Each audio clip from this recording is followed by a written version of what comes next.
It's time for high school football, presented by Sarshone Auto Group on Q92 and the Q92 Sports Network. The best Stark County football is heard right here all season long. Whether you're in a car, at home, or on the go, the action is live on Q92 and streaming on the Q92 Facebook page, X, and our YouTube channel. Now, let's take you live to the stadium and our broadcast team for tonight's kickoff on Q92 and the Q92 Sports Network. Here they go! Touchdown!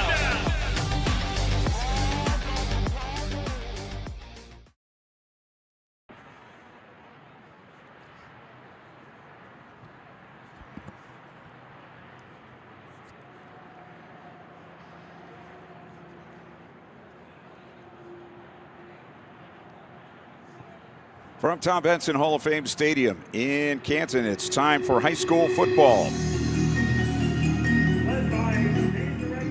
And the Pro Football Hall of Fame High School Classic. It's Game 3 tonight between the Canton McKinley Bulldogs, coming in with a record of 1-1, and the Cleveland Heights Tigers, coming in with a record of 0-2. As I said, this is the third game of the day. Glen Oak was a winner in the opening game. They defeated Cleveland East Tech by a score of 50-6. And Pittsburgh Central Catholic with an easy win in Game 2 of the triple header here today at Tom Benson Hall of Fame Stadium. And that final score was 58-20 in favor of Woodland Hills. Cleveland East Tech, the alma mater of a Pro Football Hall of Famer Bob Brown, played for the Eagles and Rams as an offensive lineman in the 60s and 70s.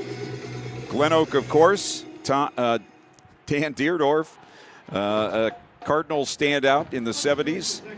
Woodland Hills, the alma mater of Jason Taylor, the Miami Dolphins star, and Pittsburgh Central Catholic, the alma mater of Dan Marino. Tonight we have two Hall of Famers represented. Of course, Canton McKinley with Marion Motley with his statue down in the park just below us. And Cleveland Heights Hall of Famer Tom Mack, who is in the house tonight, along with Anthony Munoz. And so the Hall of Fame has put this together, and I think it's a cool idea.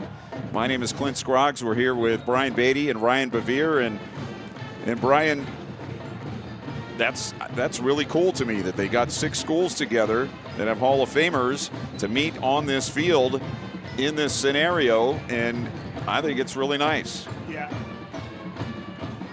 Yeah, it's a great event. You know, first year, it's going to, continue to grow, bring more and more teams outside the area to visit the Hall of Fame, and, just understanding they kind of go with with the Hall of Fame and their character building and stuff they doing for schools now, and this kind of go hand in hand with it. And it's great having the Hall of Famers back, and they love being back, and it's, a great event, and I see it growing more and more in the future.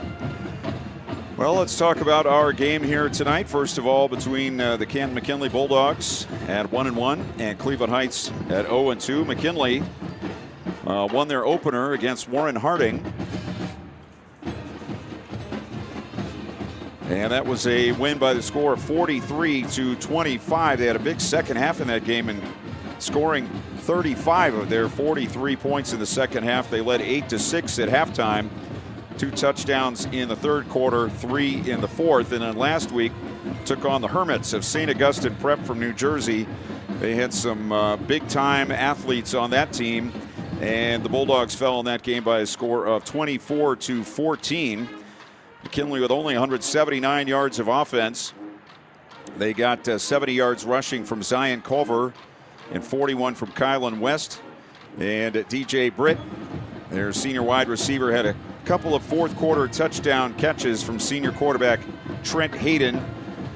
Junior DB Dwan Robinson and linebacker Isaac Brooks led the Bulldogs with 11 tackles each last week. McKinley had some problems on special teams, especially with snapping the ball back to their kickers, basically giving St. Augustine 10 points in that game last week.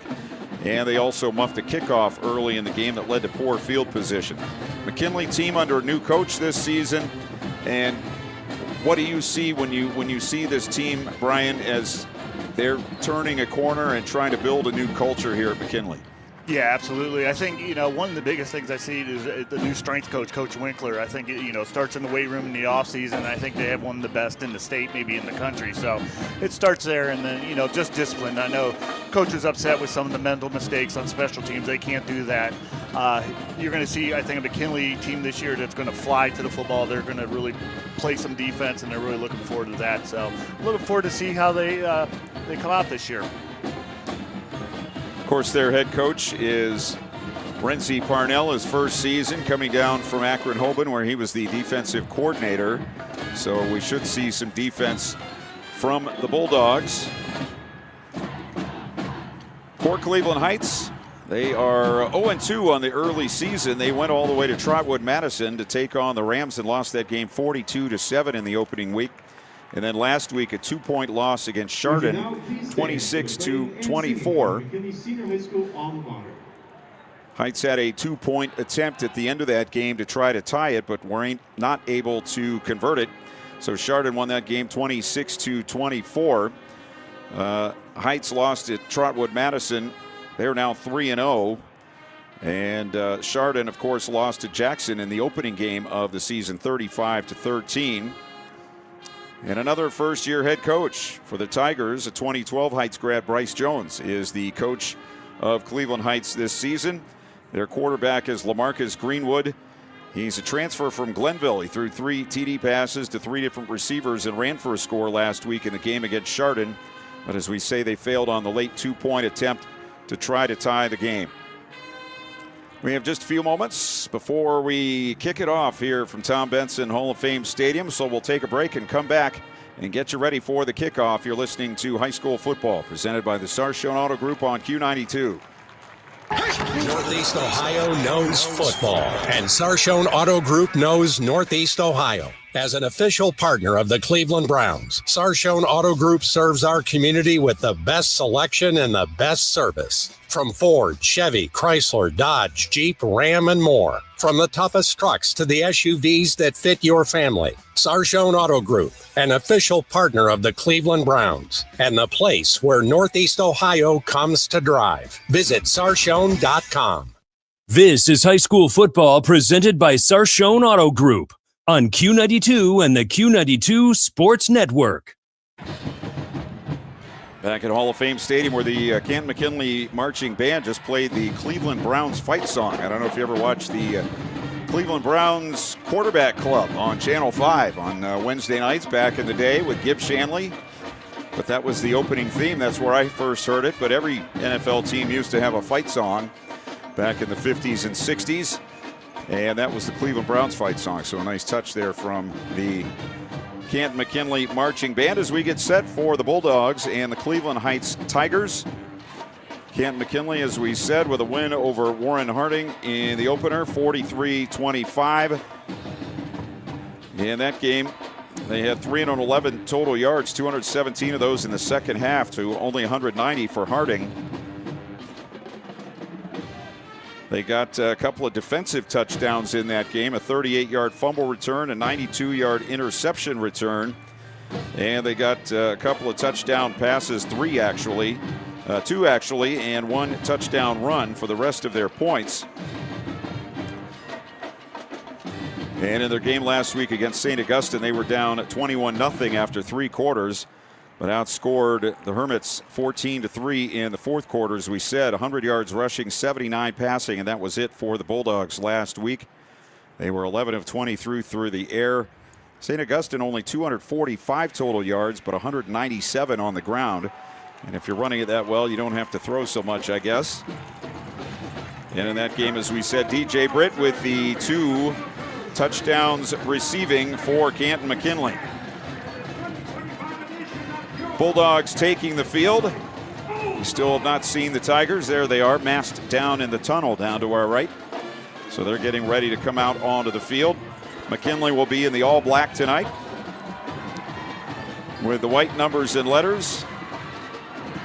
Red, black, and white trim. They have the black helmets with the red stripe across the top, trimmed in white. They have the Bulldog logo on each side.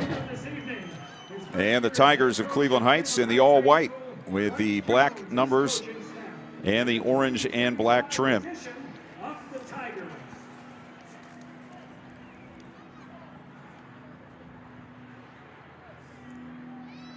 Please stand and remove your hats for the singing of the national anthem. And now we're going to send it down to the field for the national anthem.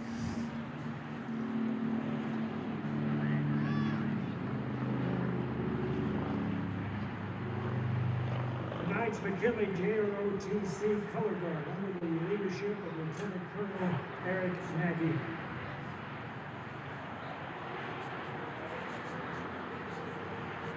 Tonight's JROTC Color Guard versus Cleveland Heights. Jace Smith, Leila Rose, Sadie Molyneux, Bella Garcia, Jasmine Rivera, and Julissa Rivera.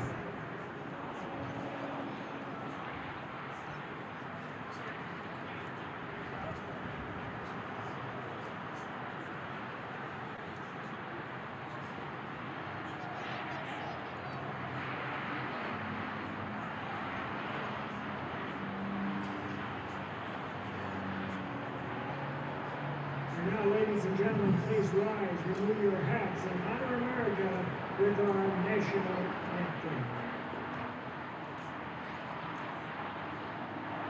Oh, say, can you see by the dawn's early light what so proudly we hailed at the twilight's last gleaming, whose broad stripes and bright stars through the perilous fight o'er the ramparts we watched with so gallantly streaming, and the rocket's red glare, the bombs bursting in air, gave proof through the night that our flag was still there. Oh, say does that star-spangled banner yet wave o'er the land of the free and the home of the brave?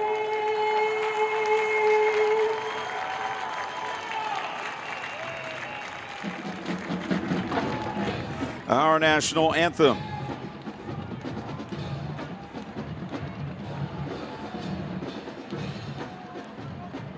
So we are about set to go from Tom Benson Stadium.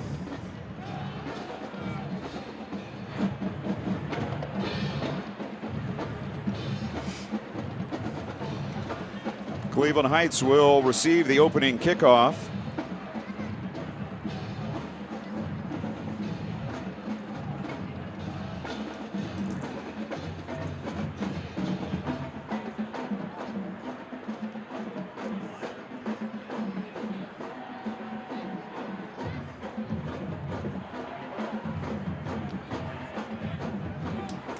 The McKinley kicker is Thomas Mankowski, and he will tee it up on the 40-yard line on the far hash mark. He will be kicking from east to west, away from I-77. Mankowski, also an accomplished golfer, is a first tee honoree this year. Got to go to Middle America to take part in a first tee event.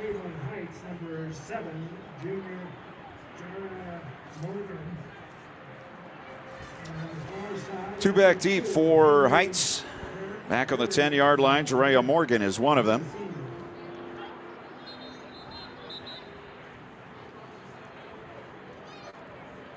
Ball is teed up.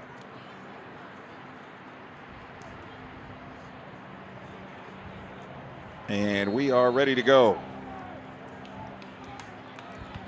Game 3 of the Hall of Fame High School Classic is underway as Mankowski hits it down to the 5-yard line. Taken there, out to the 10, to the 20, to the 25-yard line.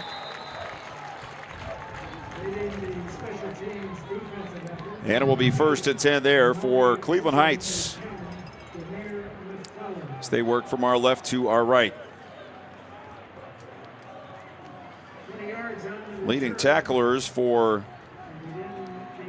McKinley are Antonio Stevens, Dwayne Robinson, and Isaac Brooks. Stevens also leading in tackles for loss with 4. So on 1st down, running back Khalil Alameen to the left, to the right of the quarterback in the pistol. Wing left, receiver each way. Play action, back to throw, and it's a deep throw far side and well overthrown on the first play. Greenwood's pass to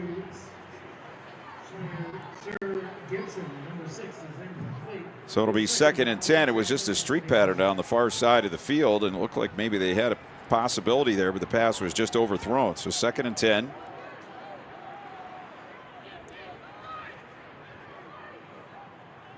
Now they line up the back as a slot to the right. 3 receivers this side, only 2 DBs.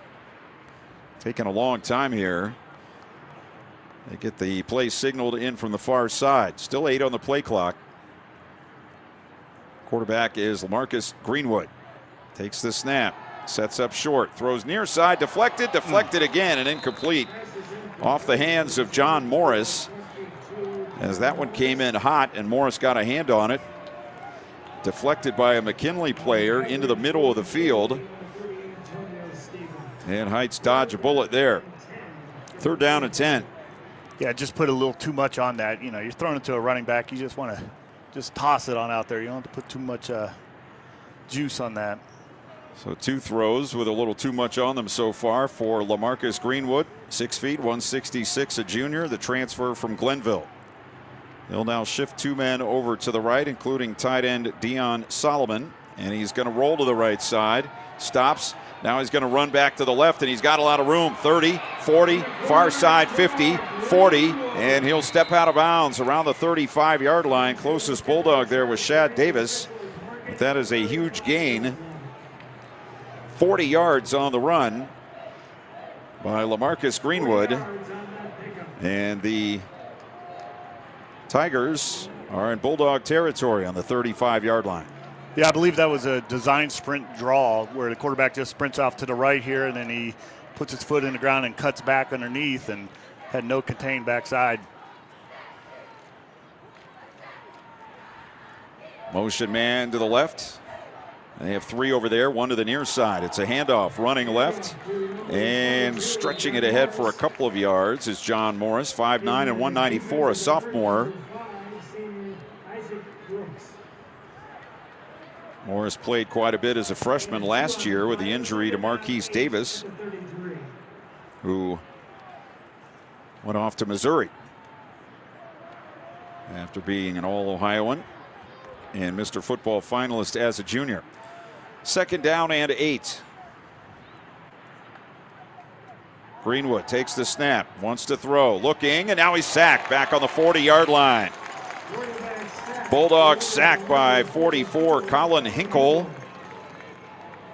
senior linebacker.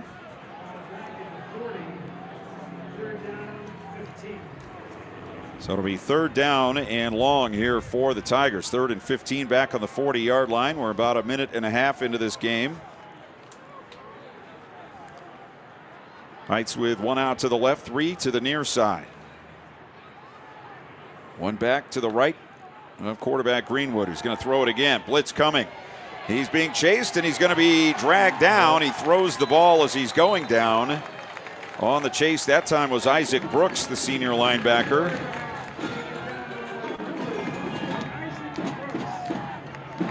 I think that's going to be intentional grounding, but their officials are talking about it right now. He did not get the ball back to the line of scrimmage. He was outside the tackle box, but no receiver over there. And the pass came up short.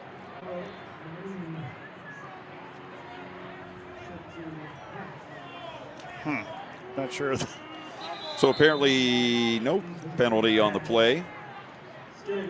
But it will be 4th down and 15 on the McKinley 40. Would have been about a 10-yard loss, I think, on the penalty. So they're going to punt it away. McKinley with Shad Davis back at his 10-yard line, awaiting the kick. Good snap, no rush. Kick is a high floater. Davis on the 13. He's going to run it. Coming to the near side.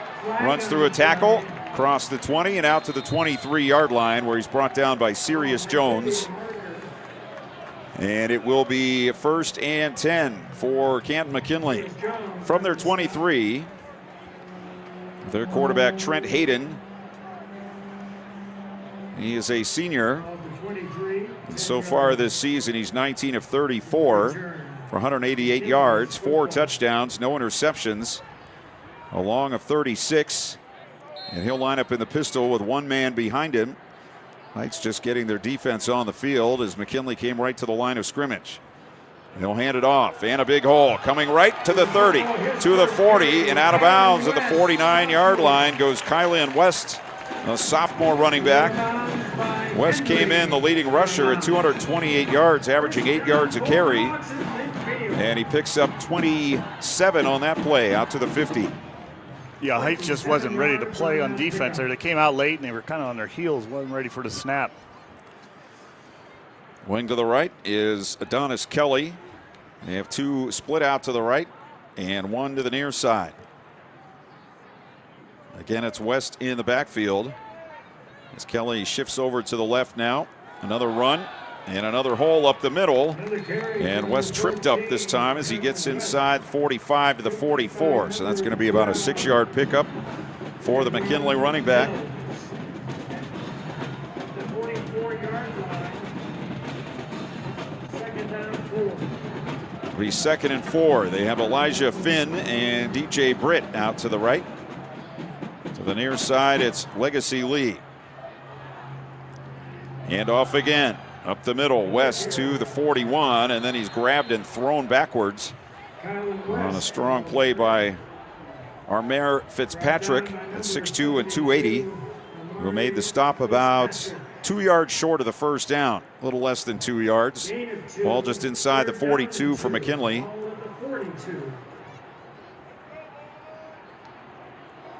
Hayden awaiting the snap from his center, Jamarius Owens.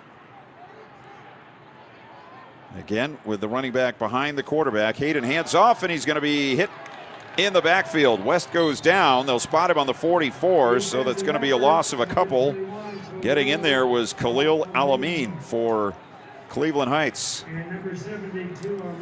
Yeah, it looks like a little miscommunication up front on the line. They're kind of each pointing fingers at each other, trying to figure out who had that blitz pickup, so they need to get that fixed.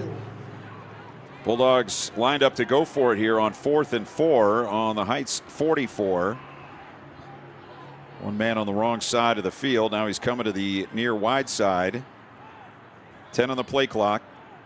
Hayden takes the snap, sets up, quick flip over the middle. It's caught inside the 30, inside the 20. Broken tackle to the 10, to the 5, touchdown. Elijah Finn. His 2nd touchdown reception of the season. This one from 44 yards out. And the Bulldogs take the lead. Yeah, just a quick slant, looking to get the 1st down, and got much more than that. Broke a tackle, nice little spin out of it, and scored. Mankowski for the extra point. 7 of 7 so far on the season.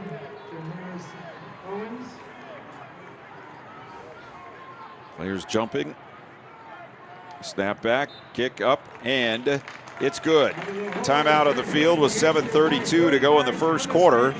Our score, Canton McKinley 7, And Cleveland Heights, nothing. We'll take a timeout. You're listening to High School Football presented by the Sarshone Auto Group on Q92. RG Drag, Stark County's premier career center, offers programs that prepares its students at the high school level for careers and continued education beyond high school. Upon completion, RG Drag students have an immediate opportunity to obtain a well-paying job in many exciting career fields. We offer everything from culinary, dental assisting, engineering, sports turf and landscape, welding, and so much more. Contact RG Drag to find a program and career that's the perfect fit for you. RG Drag, where careers begin. This is high school football presented by Sarshone Auto Group on Q92 and the Q92 Sports Network. So McKinley on the board first. And he took it 77 yards and got the last 44 on a pass, catch, and run from Trent Hayden to Elijah Finn. Kick by Mankowski was good. 7-0. Mankowski with the kickoff. Coming down on the far side of the field at the 6-yard line, to the 10, to the 20, to the 25, and stumbling out almost to the 30-yard line was Henry Perimond. And it will be 1st and 10 on the 29 for Cleveland Heights. Yeah, great opening drive there for McKinley. You know, getting the points, nice flow to the offense. Had one breakdown there on that blitz pickup, but good play calling.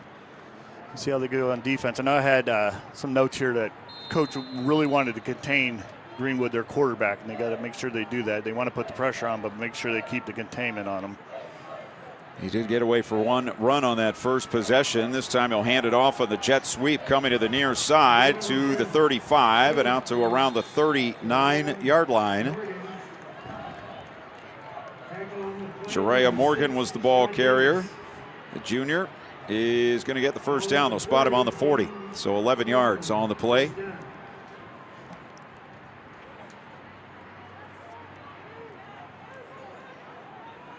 Two receivers to each side of the formation, one back. That's John Morris to the right of Greenwood, who's back to throw. Looks near side, and he zips it right through the hands of the receiver intended for Morgan. He does have quite an arm, that's for sure. Yeah, he does, and just needs to take a little bit off of that, get a little bit more touch to it. And the nerves are going a little bit, and he wants to, you can start getting a little pressure on him. He wants to get rid of the ball a little bit quicker also.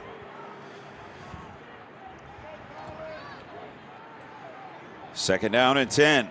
This time they'll fake the sweep left, and here he comes running to the near side. Greenwood is going to be pulled down in space on a nice play by McKinley's DeJuan Robinson Jr. Makes the stop at the 42. So it'll be 3rd down and 8 here for Cleveland Heights. Official went down on the far side of the field, but it looks like he's all right. Just blew a tire over there. Yeah, I might still be laying down if it was me. So I was impressed he got up so quick. 2 out very wide to the far side. One to the numbers now, the other coming in to the hash marks. One to the near side. And looked like maybe an offside, but no flag thrown as it's a roll left and throw back to the right, taken by Khalil Alameen. He's going to be stopped on the 45. It's going to be a couple of yard gain. And that'll set up a 4th and 5 for the Tigers on their own 45-yard line, and it looks like they're going to punt it again. Alameen will kick. As both sides trying to get the right people on and off the field.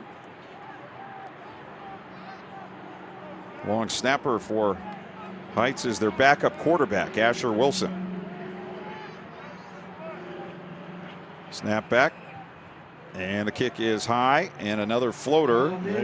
And he's got a lot of room on the far side of the field with flags down, however, behind the play. Running up the far sideline is Shad Davis. He's forced out of bounds on the Heights 40-yard line, but a flag back behind, and it looks like that one's going to come back. Yeah, had a lot of green space there to the Cleveland Heights sideline. Hold it. Receiving team, number 10. So instead of being on the Heights side of the 50, McKinley will have to start inside their own 20. Well, they'll put it right on the 25-yard line. So 1st and 10, McKinley. 5:11 to go, first quarter. Bulldogs lead 7-0.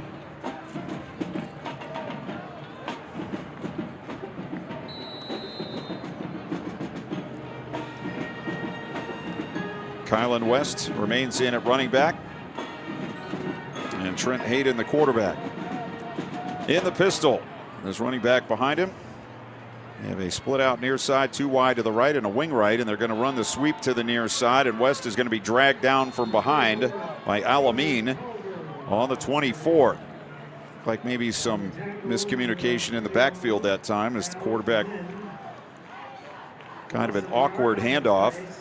Yeah, the quarterback always tell you he was right, but everyone was blocking to the left, and he opened up to the right and had to spin back around them and get the ball to their back.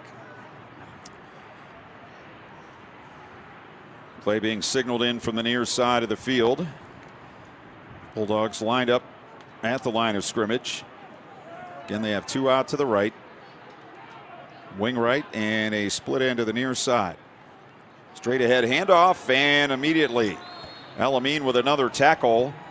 That time going up the middle for McKinley was Zion Culver. Hit right at the line of scrimmage. So it'll be 3rd and 11 here for the Bulldogs.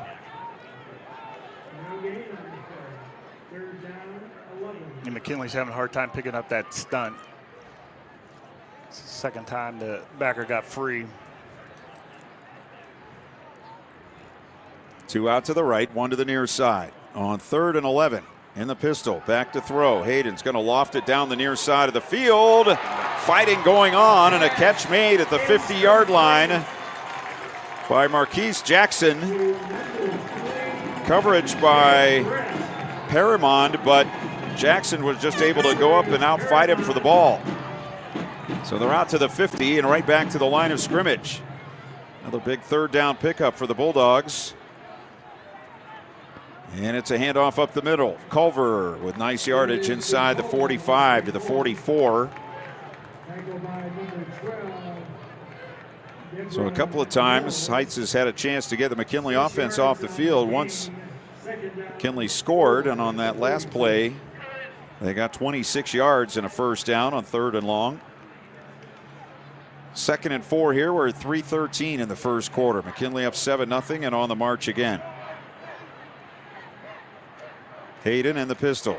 Turns and gives it off to Culver. Running right and bounces off tackler, stays on his feet and takes it inside the 40 with a 1st down to the Heights 35-yard line. I tell you what, my favorite player right now is going to be 33, the little fullback, not little, but the fullback. He had a pancake block, and that what sprung that. He's been working hard inside there. Adonis Kelly is 33. He's a junior. You're right, he's a fullback type. He's lined up right behind the line, right behind the right guard right now as the throw comes to the near side, and it's tipped away and incomplete. Defensive play by Deveron Mills. Pass intended for Lee. Incomplete. 2nd and 10 on the Cleveland Heights 35-yard line.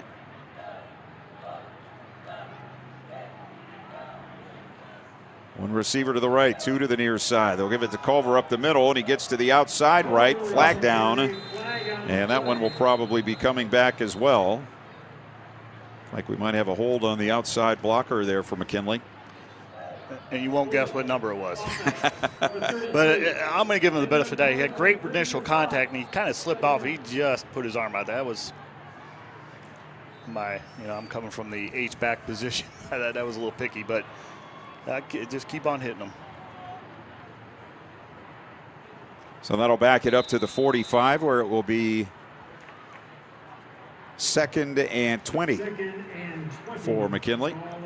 They'll send Lee out to the right. He's the tight end. So they have a tight end and an H-back in the formation. They have two receivers near side. And Culver to the left of his quarterback, Hayden in the pistol.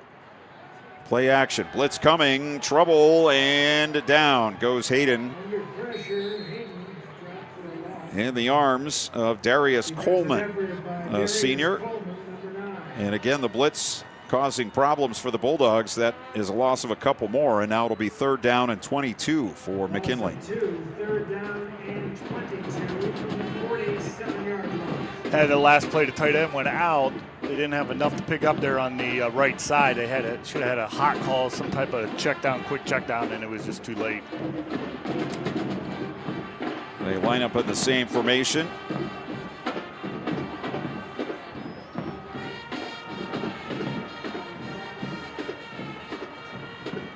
And a throw to the near side and incomplete.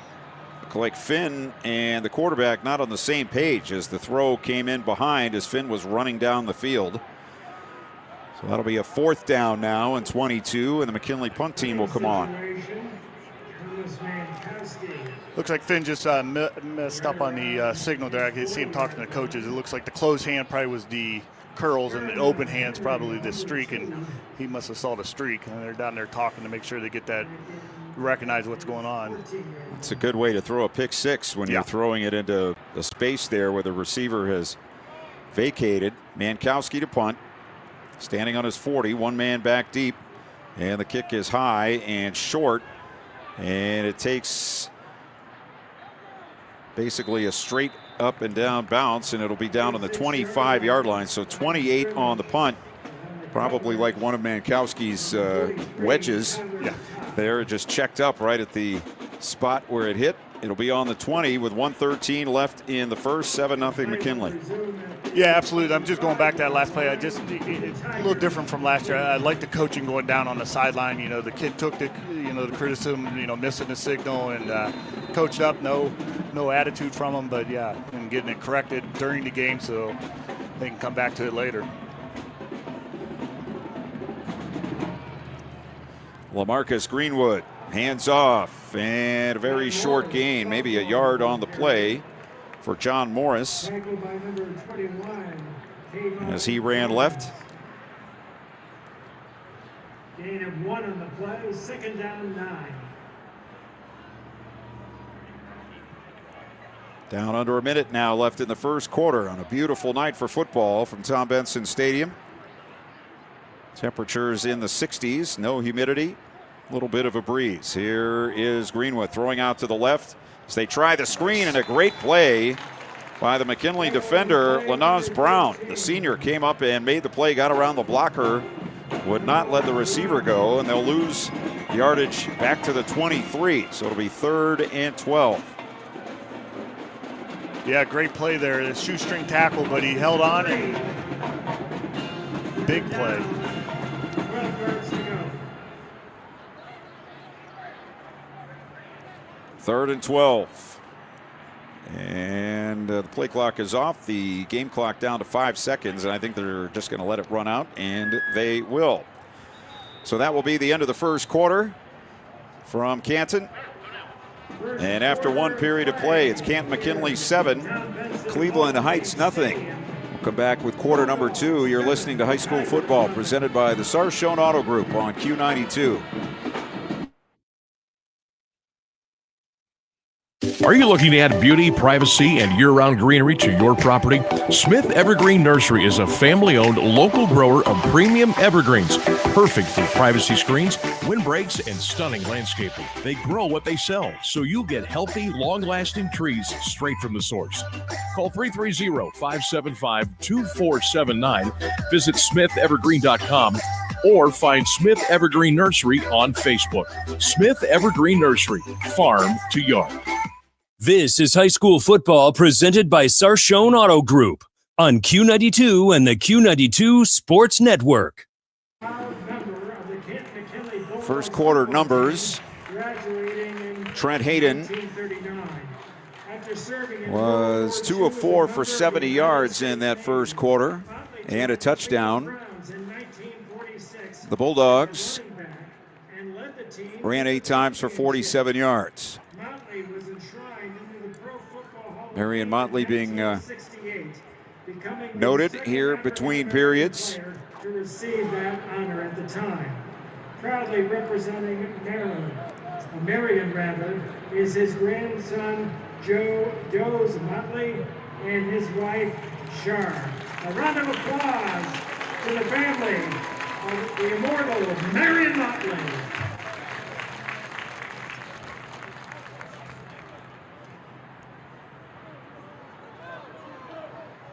So ready to go with quarter number 2.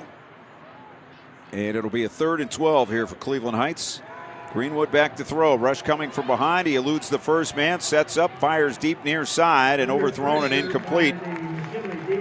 Pass intended for Sir Gibson, but he was extremely well covered, and Greenwood there just kind of fired it over his head and out of bounds. And a 4th down coming up in that first period. 2 first downs for Heights. They only had 52 total yards, and a bunch of that came on one play. The quarterback run by LaMarcus Greenwood. Yeah, since then they kept nice contained and gotten the pressure on him. So two good defensive stance here for McKinley.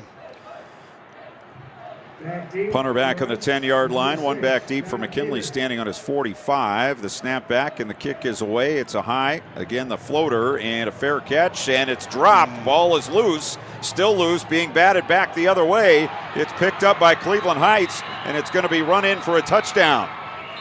It'll be brought back. Yeah, I don't think you can run that. It wasn't a fumble. Nobody ever had control of the ball, but it will be Heights ball up around the 38, I believe. He threw the beanbag, so that means he touched the ball. The ball was not touched by the receiving team. Oh, there we go. Wow. So the receiver came up and dove for the ball and apparently missed him completely. And it was batted out to the near side, so Heights will not have the ball. McKinley will have it. And when you say dove out, he looked like he went right on top of it. Must just went right underneath him. I don't know how he missed it. He was close enough to where his hand should have been on it at some point. Maybe he had the hands too far apart, just bounced between. I don't know. But anyway, McKinley dodges a bullet there. They'll take over on their 38, 1st and 10. Now working from west to east toward the highway. And on 1st down, a hit in the backfield, and West goes down for a loss back to the 36. So another tackle for loss by this Cleveland Heights defense, as they have been very aggressive up front.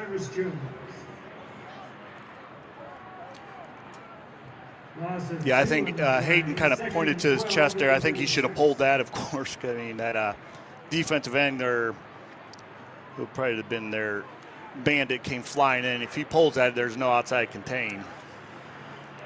2nd and 12. McKinley up 7-0. 1 minute gone in the second period. Hayden, play action, looking out to his left, now looking middle, throws far side, and it is caught on the far side of the field by Elijah Finn, who scored the McKinley touchdown right at the marker at the 48-yard line. Pretty good coverage over there, but a good throw.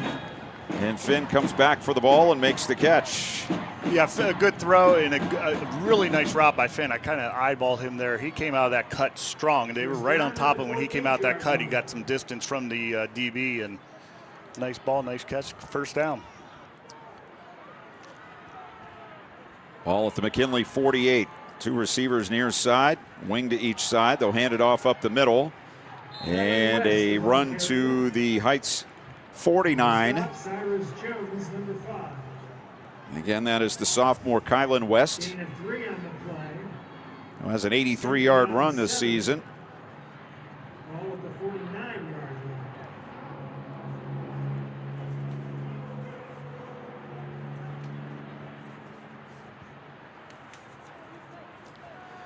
Second down and 7.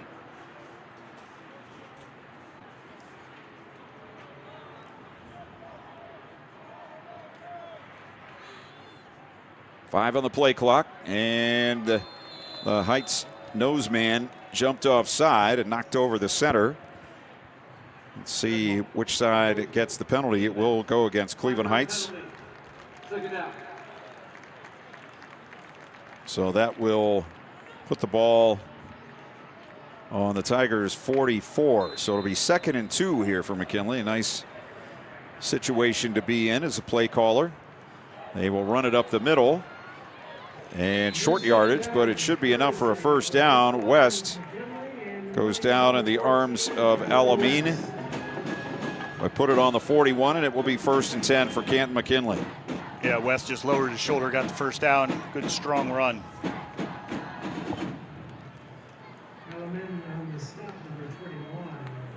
One out to the left, that's Britt. 2 to the near side. And the running back to the left of his quarterback in the pistol. Play action.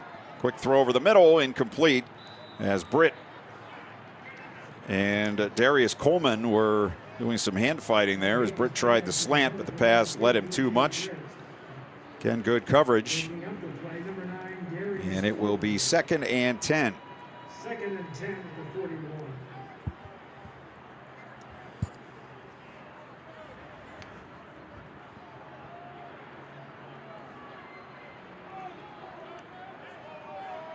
Finn, the wide man to the near side. Britt out to the left. One in the slot near side right. Wing right.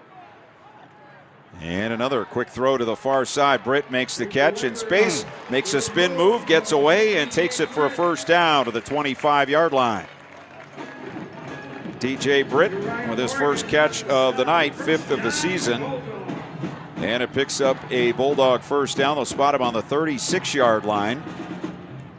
McKinley scored in their first possession.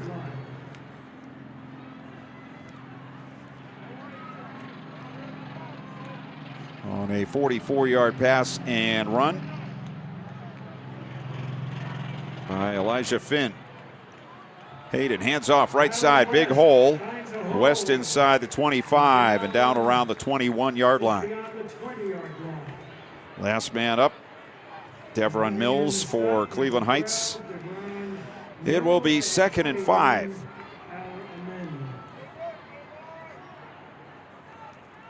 Gain of 5, 2nd down and 5.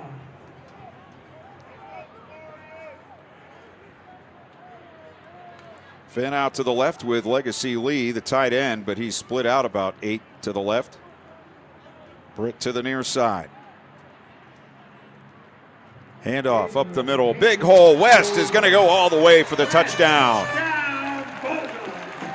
21 yards straight up the middle for Kylan West, his 2nd touchdown of the season and the Bulldogs' 2nd of the night. Yeah, quarterback's just not reversing out, but when he gets that shotgun snap, he's reversing, spinning around, making that handoff, and it gets the flow going to the left and just enough room, and the hole was wide open. Nice run, nice drive.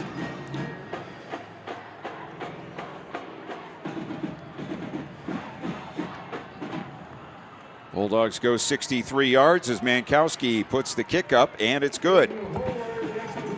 So with 8:04 to go in the first half, it's now McKinley 14, Cleveland Heights nothing. You're listening to high school football presented by the Sarshone Auto Group on Q92. Northeast Ohio knows football, and Sarshone Auto Group knows Northeast Ohio. As an official partner of the Cleveland Browns, Sarshone Auto Group serves our community with the best selection and the best service. From Ford, Chevy, Chrysler, Dodge, Jeep, Ram, and more. From the toughest trucks to the SUVs that fit your family. Sarshone Auto Group, an official partner of the Cleveland Browns, and the place where Northeast Ohio comes to drive. Visit sarshone.com. This is high school football presented by Sarshone Auto Group on Q92 and the Q92 Sports Network. Well, McKinley taking control here in the second quarter. They have taken a 14-0 lead. Another methodical drive for the Bulldogs. And the 21-yard touchdown run by Kylan West as Mankowski kicks it off up the near side of the field, taken on the 10-yard line. It is Perrymont across the 20, across the 30, still going across the 40, and they'll finally bring him down around the 44-yard line. once again, great coaching on the sideline by McKinley there. The contain, man, you see that ball and you think you're going to be able to make that tackle. You break your contain, you come inside, and as soon as you do that, he steps outside. So you just got to keep your contain, and they're coaching that up right now and showing them where the mistake was made. So once again, it doesn't happen again. Well, Heights needs to make something happen here. They have a 1st and 10, good field position on their 44-yard line. Just under 8 minutes to go in the first half, and they were 1 short. So another man coming on. It's John Morris. He'll line up as a wing to the right. And on 1st down, they'll run the sweep out to the far side right, and it's going to be stopped for a loss. Shariah Morgan was the ball carrier, and Amari Mitchell was the tackler, I believe, for McKinley. And a loss of 3 yards on the play. They have a senior quarterback, Asher Wilson, 6'1" and 182, but he has not been out there so far tonight. The offense for Cleveland Heights has struggled, to say the least. 2nd and 13. Back to throw. Greenwood throws it over the middle of the bubble screen, and they're going to break it across the 50 into McKinley territory down to the 41-yard line. A saving tackle for the Bulldogs after a big gain there of 19. McKinley tackled by Dwan Robinson. They have saved a touchdown. Yeah, great open field tackle again. Once again, they're just, McKinley has a lot of speed. They're really flown to the ball, so if anything misdirection, if they can hit it on them, it's going to work. Here comes the jet sweep around the left side. And it's a gain of maybe a yard to the 39. Shariah Morgan caught that last pass.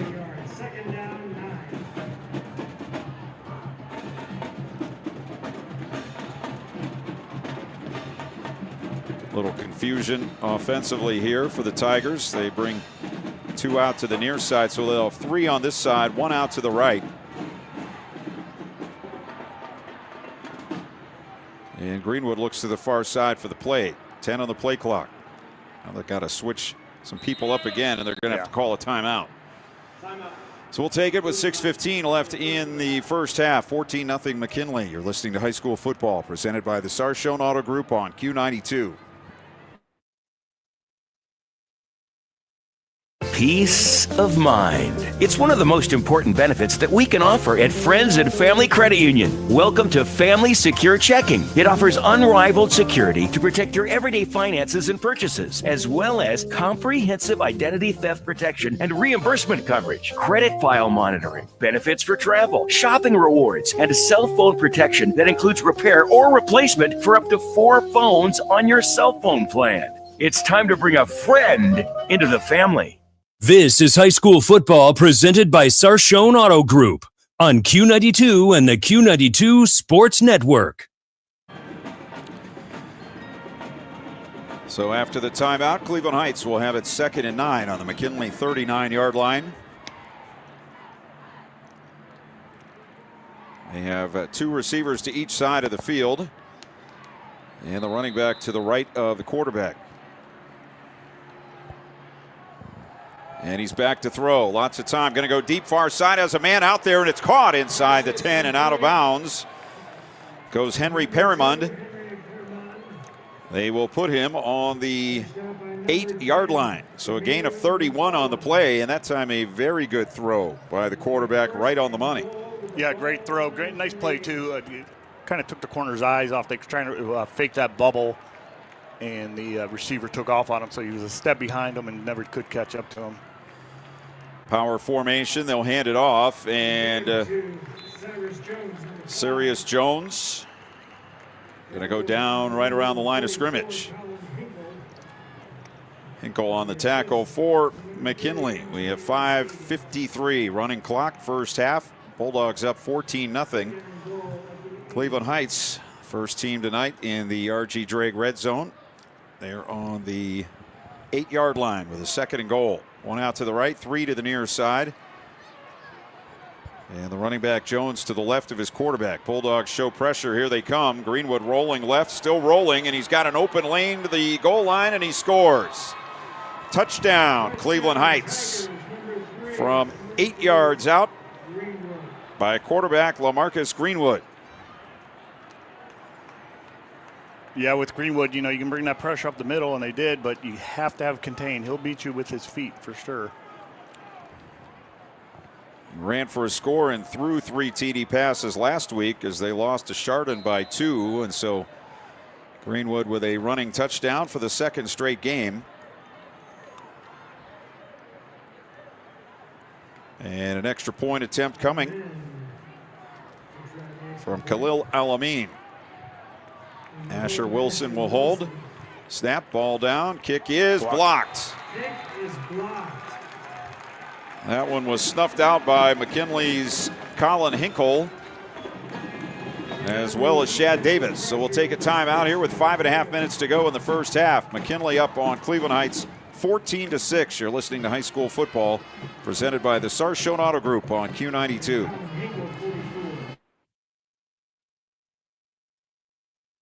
The Q92 Sports Network is your home for the best coverage of high school and Mount Union football and basketball. Be sure you're following us on our social media. Just follow Q92 Sports on Facebook, Instagram, YouTube, X, and Threads. You'll know what games we'll be broadcasting week to week, and we drop photos and videos from all of our high school and Mount Union broadcasts. Be sure to follow Q92 Sports on Facebook, Instagram, YouTube, X, and Threads, and stay connected to the Q92 Sports Network. This is high school football presented by Sarshone Auto Group on Q92 and the Q92 Sports Network. Cleveland Heights with the touchdown drive.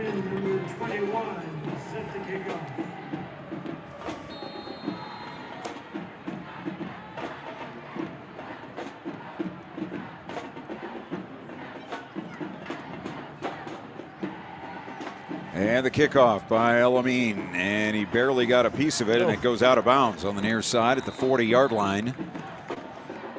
We were talking about golf shots. They look like mine. that one was shanked. That was a shank for sure.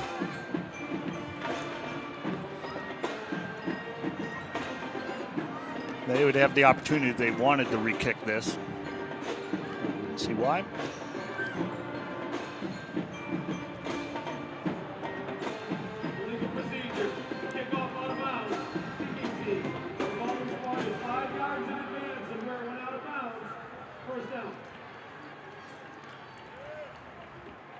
Okay, I was not aware of that. I don't know if that's a new rule or not. Well, they put the ball on the... So they basically, wherever the ball goes out of bounds, and then 5 yards for a penalty, I guess. So the ball will be on the 45. So McKinley will have great field position. McKinley 44.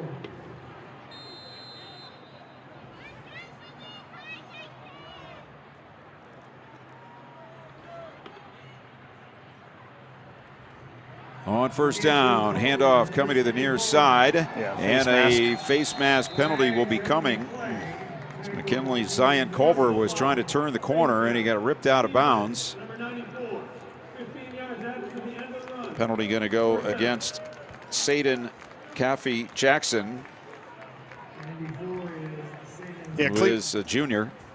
Yeah, Cleveland Heights comes down, it makes a nice score. Then you get a bad kickoff and then a big 15-yard penalty and put McKinley right back in great field position. And at the 36-yard line, Cleveland Heights.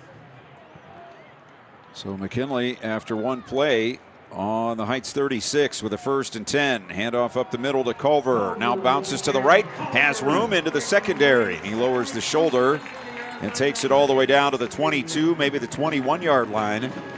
So another 15 yards for Zion Culver. I like the way Zion finishes runs. He likes lowering that shoulder and getting that extra yard and put a little punishment on the defense also.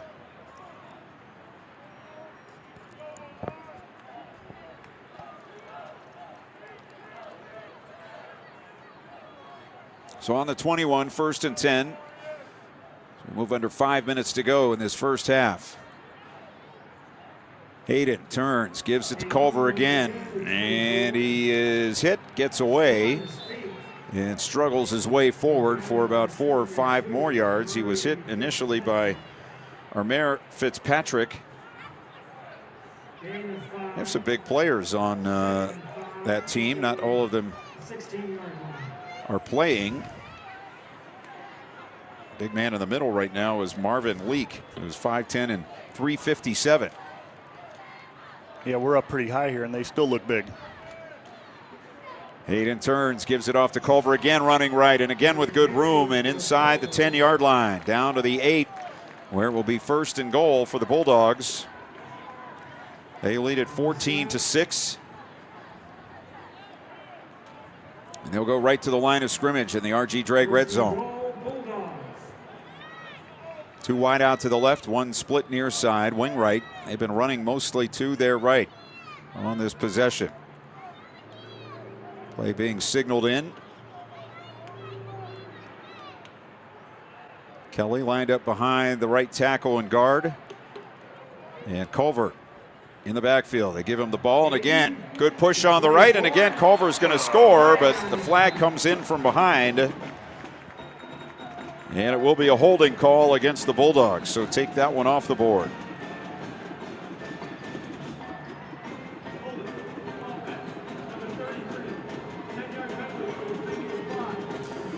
So instead of a touchdown, the ball will be backed up to the 18-yard line.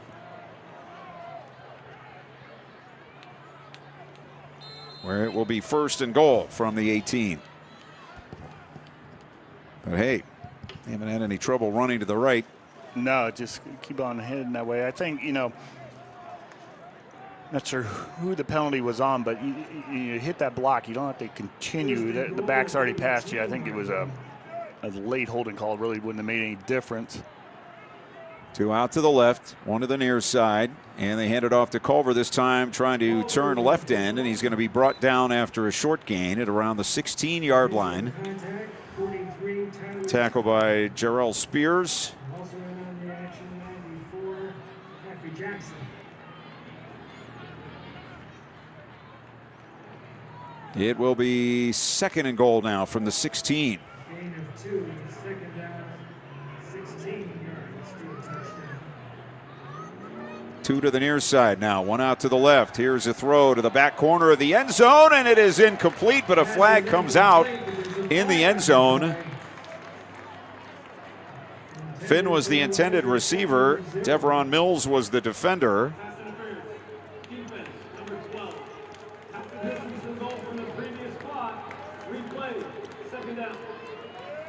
So half the distance, but not a first down. So they'll put it on the 8, which is right where McKinley was when they had a 1st and goal.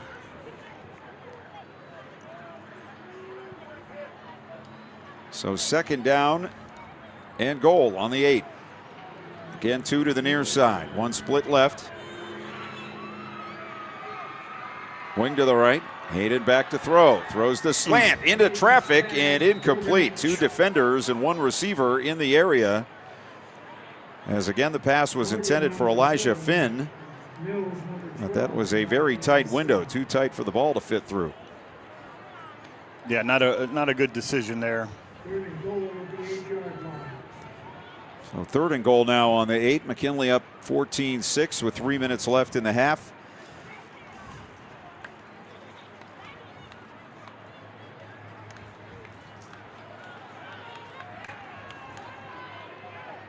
And they line up in the same formation. Running back behind the quarterback. And he'll get it. Culver running left. Has room. Tripped and falling forward. And he's in for the touchdown. The official on the far side signaled it immediately. Culver stretched the ball out as he was going down. And Culver with his first touchdown of the season and the Bulldogs' 3rd of the night. Yeah, great run there, great finish. Once again, it looked like he was going to be stopped short about a yard, and during contact, he just reached that ball out and put it right on the line for the score.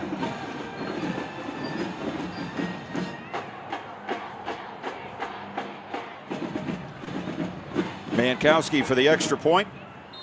Hayden is the holder. And Cleveland Heights jumps offside.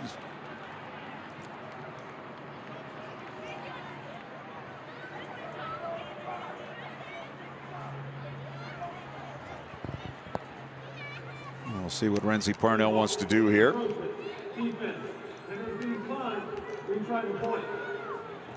So they'll leave it right where it is.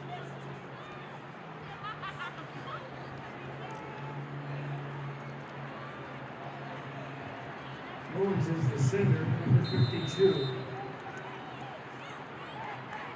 Over is Hayden, extra point, Mankowski. Snap is good. Pressure from the edge, but the kick is on the way and it's through. So a timeout on the field with 2:56 to go in the first half. It's now Canton McKinley 21, Cleveland Heights 6. Take a timeout. You're listening to high school football presented by the Sarshone Auto Group on Q92.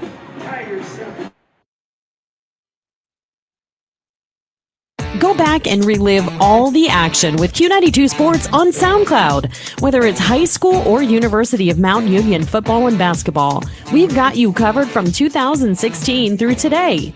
Catch every thrilling game and heart-pounding moment anytime you want. Q92 Sports is your go-to for local sports action.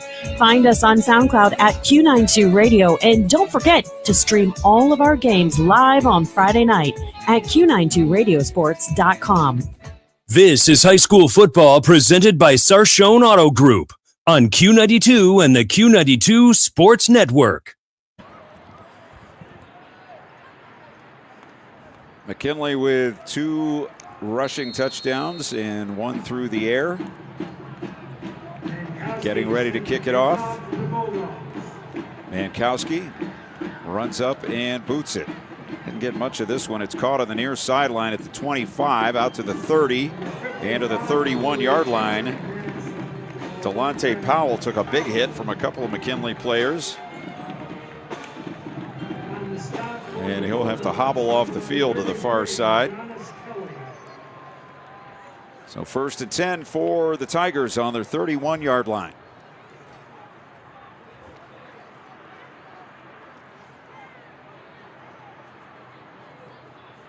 I'd like to see McKinley here, play some good defense, get off the field. You can get the ball back, that's great, but injured player. I don't know if that was the return man or not. He was having trouble getting off the field. It is. Delonte Powell, junior linebacker and offensive lineman. So he will limp off to the far side. He was one of the up men, and the kick came down to him at about the 20. Cut back into the middle of the field and got crunched by a couple of McKinley players. I said this earlier, the coaching going on the sideline, the extra, getting stuff fixed right away. But I'm looking at their varsity coaching staff. There's 6 other Parnells on the staff, and his dad's one of them. And he's a great former coach too. And I see him running around down there. He hasn't lost a step. So that's so important. You got that family atmosphere, but at the same time, you're all coaching the same thing. You're on the same page. That's huge. You hire a head coach and you get an entire staff right out of it. Here's a handoff on the jet sweep to the right. Matt Valentine around the right end. He's struggling against a couple of McKinley tacklers who pull him backwards from the 35. That's going to be a 4-yard gain. 3 McKinley tacklers were there, including Amari Mitchell.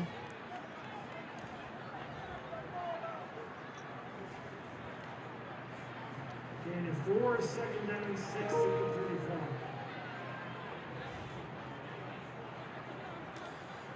Second down and 6. We are at 2:15 left in the first half. Stay tuned at halftime. We'll have news. We'll have some college scores, some high school scores as they throw it down the middle and incomplete. And another missed receiver there by Greenwood. He had his tight end, Deion Solomon, running free right down the middle, and he just, again, zoomed it past him. Too much arm for that throw. And a missed opportunity there for Heights. It'll be 3rd and 6. It just wants a little bit I know we've been saying it's just a little touch on that ball.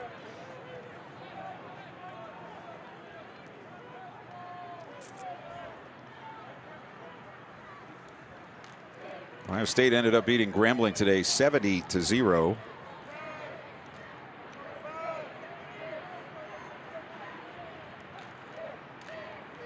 Third down and 6. Back is Greenwood. Blitz coming up the middle. They screen it out to the right. Great catch out there by El Amin, but he's going to be brought down right in his tracks on the far side of the field. I think that's DeJuan Robinson who made the tackle. Good timeout here by McKinley. Going to try to get the ball back here and maybe do something with it. 1:57 left in the first half. We'll look at some college scores for you. As we mentioned, Ohio State over Grambling 70-0. Penn State 34, Florida International 0. Georgia 28, Austin Peay 6. The CBS game of the week, the Big Ten game of the week, was Oregon and Oklahoma State. Ended up 69-3 in favor of the Ducks. Texas 38, San Jose State 7, Clemson 27, Troy 16, Illinois 45, Duke 19. South Florida beat Florida today. The 13th ranked Gators go down 18-16. Florida State 77, East Texas A&M 3, Iowa State. This is always one of the best games of the year. Iowa State and Iowa. The Cyclones won it 16-13 on a last-second field goal. 2 overtimes. Baylor upsets 17th ranked SMU 48-45. Texas A&M 44, Utah State 22, Ole Miss 30, Kentucky 23, Tennessee over East Tennessee 72-17. Indiana beat Kennesaw State. Texas Tech over Kent 62-14. Going back to that Iowa State game, Kirk France was going for the all-time winning records, or most wins in the Big Ten, to pass Woody Hayes. So Coach Campbell helped out the Buckeyes' history there by not letting that happen today. And now with a 4th and 4, Cleveland Heights will take a timeout. So 1:57 left in the half. So that gives me time for more scores. Minnesota 66, Northwestern State from Louisiana 0. NC State 35, Virginia 31. I think that was the score in the middle of the third quarter, and nobody scored after that. Pitt 45, Central Michigan 17. In overtime, Syracuse beat UConn 27-20. Jacksonville State over Liberty 34-24. Temple 55, Howard 7. Missouri 42, Kansas 31. Cincinnati 34, Bowling Green 20. Akron playing Nebraska tonight. Don't have a score on that one. Rutgers beat Miami of Ohio 45-17. Ohio beat West Virginia 17-10. Nice. The game was sold out. That was at OU. And just in case anybody's worried, Michigan is down 7-0 early.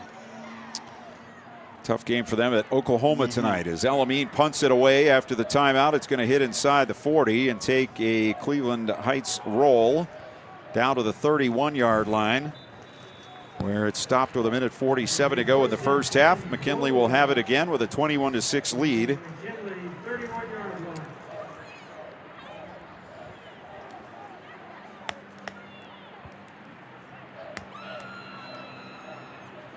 Scored on their last 2 possessions.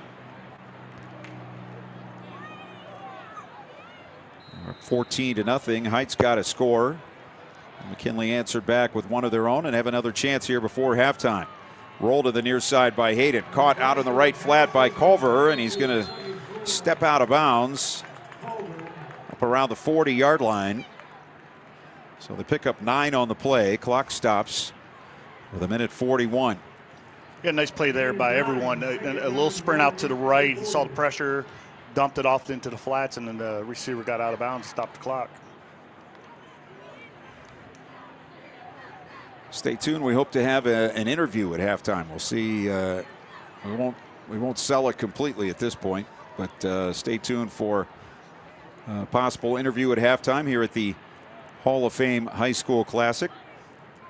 2 out to the left, slot left, 1 to the right. Hayden throws near side, incomplete. Behind DJ Britt. Like he didn't quite get out of his break early enough for that pass. No, just a little timing off on that one. Clock stops, 1:38 left in the half. McKinley with 2 timeouts, and they'll have a 3rd and 1 on their own 40. With 2 timeouts, you could still gash them here with a run. We've had a lot of success going on outside the tackles. Official on the far side. Notice they had the ball on the wrong yard line, so he had it back on the 39. So it's With the cameraman in that end zone, move from the play clock. Thank you. oh, somebody's blocking the play clock down in the end zone. All right, it's at ground level. So if you're standing down there, you might just wander right in front of it. Back to throw, Hayden. He's rushed and he's sacked back on the 32-yard line, brought down by Sirius Jones. And so that will mean the Bulldogs will not go for it here. And we have a stoppage, timeout.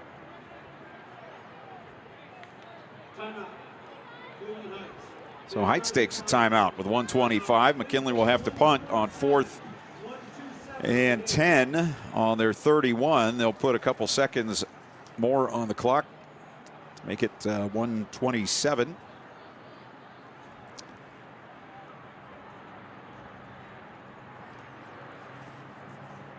Well, it's something you can go in the locker room and work on. That 2-minute drill didn't look real good there.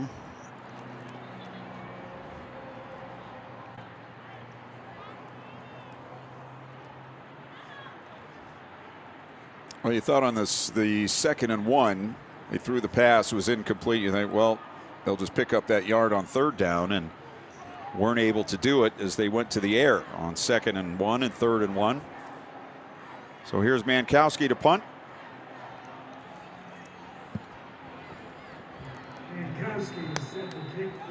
One back deep at his 35-yard line for Cleveland Heights. Number 2, Henry. Set for the return. And the snap goes through. Mankowski's all the way back at the 5. He has plenty of time here if he kicks it, and he does. And he gets it out across midfield. Still rolling.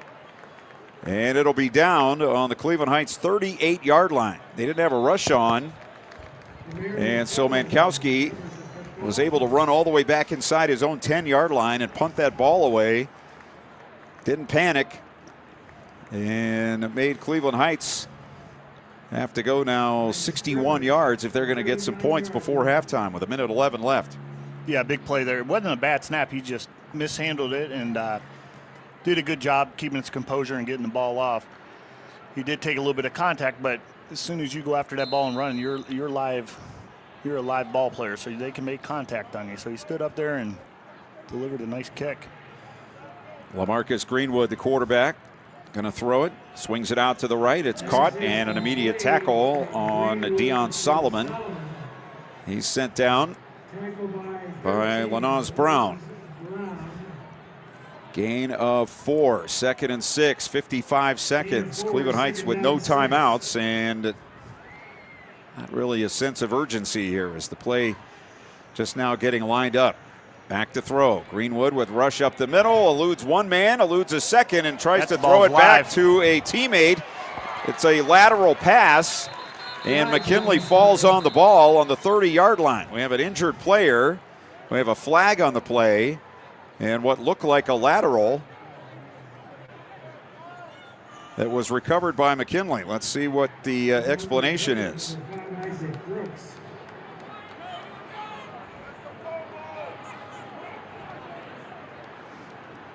Illegal touching of forward pass. Offense. That penalty decline. 1st and 10. McKinley. So he called it a forward pass and illegal touching, but if it was a forward pass, then it would be incomplete, right? Yes. That had to be a lateral for that McKinley to recover. Not sure. I think he tried to get too fancy there. I'm not sure. It just looked like it was a lineman who was behind him, and he, instead of pitching it to him, he threw it to him like a pass, and he was only a couple yards away. It bounced off his shoulder pad.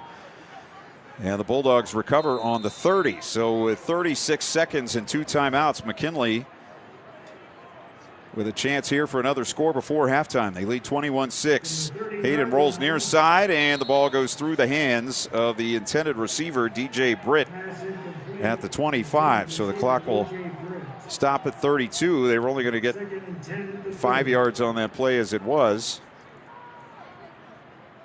That's probably not a bad drop there. Stopping the clock. Yeah, a little problem with the passing game in the last couple of possessions. They haven't really been able to connect on the short ones, that they're just trying to get a few yards down the field. 2nd and 10. 32 seconds in the half. And straight back is Hayden. Going to loft it down the near side. Has a man. It's caught. Touchdown Bulldogs. DJ Britt just got behind his defender, and the pass dropped right into the bucket by Trent Hayden. And the Bulldogs do take advantage of the turnover right before halftime. Yeah, they made a nice little move there, getting off the ball, and got behind the defender, and ball was placed right where it needed to be.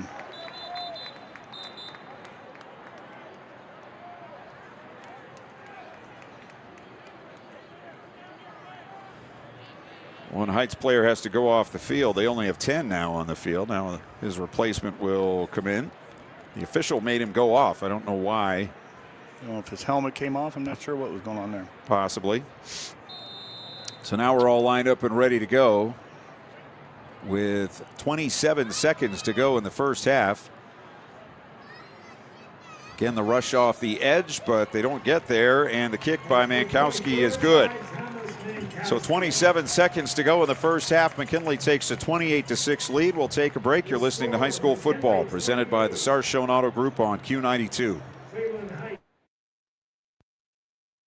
RG Drag, Stark County's premier career center, offers programs that prepares its students at the high school level for careers and continued education beyond high school. Upon completion, RG Drag students have an immediate opportunity to obtain a well-paying job in many exciting career fields. We offer everything from culinary, dental assisting, engineering, sports turf and landscape, welding, and so much more. Contact RG Drag to find a program and career that's the perfect fit for you. RG Drag, where careers begin.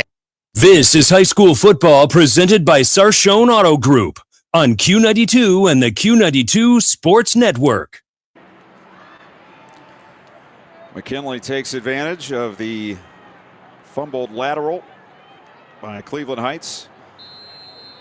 And it takes them 2 plays to go 30 yards, and they now lead it 28-6.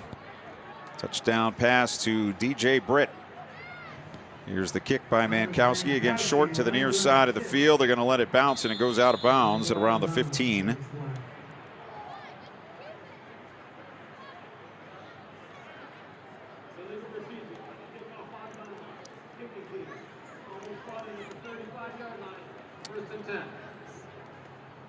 So this one they're going to spot at the 35 with 27 seconds. Heights with no timeouts. And 65 yards away.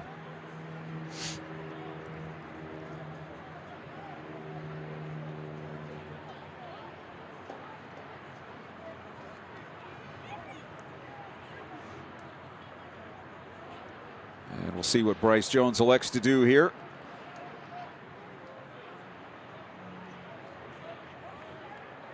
They have Sirius Jones in as a running back, and back to throw goes Greenwood. He's in trouble, and he's going to be hit and dropped inside the 25-yard line.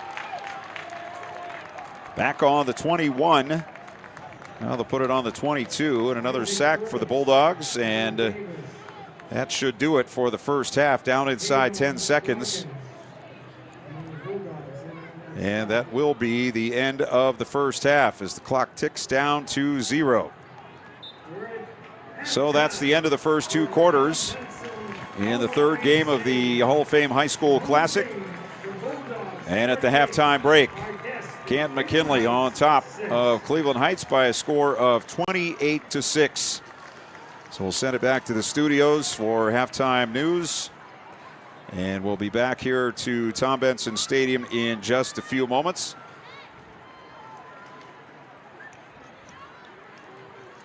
We'll send it back now with the score 28-6 McKinley at halftime. You're listening to High School Football presented by the Sarshone Auto Group on Q92. Northeast Ohio knows football, and Sarshone Auto Group knows Northeast Ohio. As an official partner of the Cleveland Browns, Sarshone Auto Group serves our community with the best selection and the best service. From Ford, Chevy, Chrysler, Dodge, Jeep, Ram, and more. From the toughest trucks to the SUVs that fit your family. Sarshone Auto Group, an official partner of the Cleveland Browns, and the place where Northeast Ohio comes to drive. Visit sarshone.com. Lilyfield Lane Flowers and Gifts, located at 2830 Cleveland Avenue South, is your go-to florist for every occasion: homecoming, prom, weddings, birthdays, anniversaries, and memorials. Stop in and take a look at our unique gifts and beautiful custom floral arrangements. We deliver in the Stark County area. Give us a call today at 330-754-6998 and mention Q92 to receive a 20% discount. From the newsroom, I'm Jeff Mears with this halftime edition of Q92 News. A Canton woman who allegedly stabbed her daughter to death has been formally charged with the crime. Stark County grand jury indicted 49-year-old Terry Niner on charges of involuntary manslaughter and negligent assault. She was initially charged with murder, felonious assault, and domestic violence. In the July 10th incident at her home on 20th Street Northeast, Niner is accused of stabbing 30-year-old Ayla Mangan of Canton in the back during an argument. She later died of her injuries at Mercy Hospital. The grand jury declined to indict Niner's husband, who was charged with obstructing justice. Terry Niner is scheduled for arraignment September 12th in Common Pleas Court. A Holmes County woman faces 7 counts, including aggravated murder, after an indictment by a Tuscarawas County grand jury. 40-year-old Ruth Miller is expected to be arraigned Monday in Tuscarawas County Common Pleas Court. Miller's 4-year-old son Vincent drowned in Atwood Lake August 23rd. Sheriff Orvis Campbell said the incident was a result of a religious delusion. Miller had driven a golf cart into the lake at the Marina West that morning with 4 of her children as passengers. The boy's body was found in the lake that night. A 15-year-old daughter and twin 18-year-old sons got out of the water on their own. $3.7 million has been awarded in emergency shelter and support service grants for domestic violence victims and their dependents in Ohio. The State Office of Criminal Justice Service awarded the grants Wednesday. Alliance Area Domestic Violence Shelter will receive more than $39,000, while the Domestic Violence Project of Stark County will get $95,000. $40,000 will go to Catholic Charities Regional Agency of Columbiana County and $76,600 to Compass Family and Community Services of Mahoning County. The money covers the year ending June 30th, 2026. 2 lawsuits stemming from the 2023 train derailment in East Palestine have been transferred to Columbiana County Common Pleas Court. The cases were filed in Franklin County, but a change of venue was granted after a defendant argued the incident occurred in Columbiana County. The plaintiffs include area residents who opted out of a class action lawsuit settled in federal court, as well as some who opted in. The 52 defendants include Norfolk Southern, environmental cleanup companies, healthcare providers, and local governments, police and fire departments, and schools. They're accused of failing to protect the public or warn of the dangers presented by chemicals released after the accident. The suits also allege the wrongful deaths of 7 people after the derailment. A Massillon man arrested after a police chase across state lines Sunday night is set to appear in court on charges in West Virginia. A hearing for 41-year-old Van Jones is scheduled Thursday in Hancock County Magistrate Court. He's charged with fleeing, receiving stolen property, and driving with a suspended license. Jones is accused of leading a Columbiana County Sheriff's deputy and East Liverpool police officer on a pursuit in a stolen vehicle from Route 39 to the Chester exit across the state line on Route 30. After his extradition, he faces charges including robbery, strangulation, and intimidation. Jones also is charged with violating a protection order.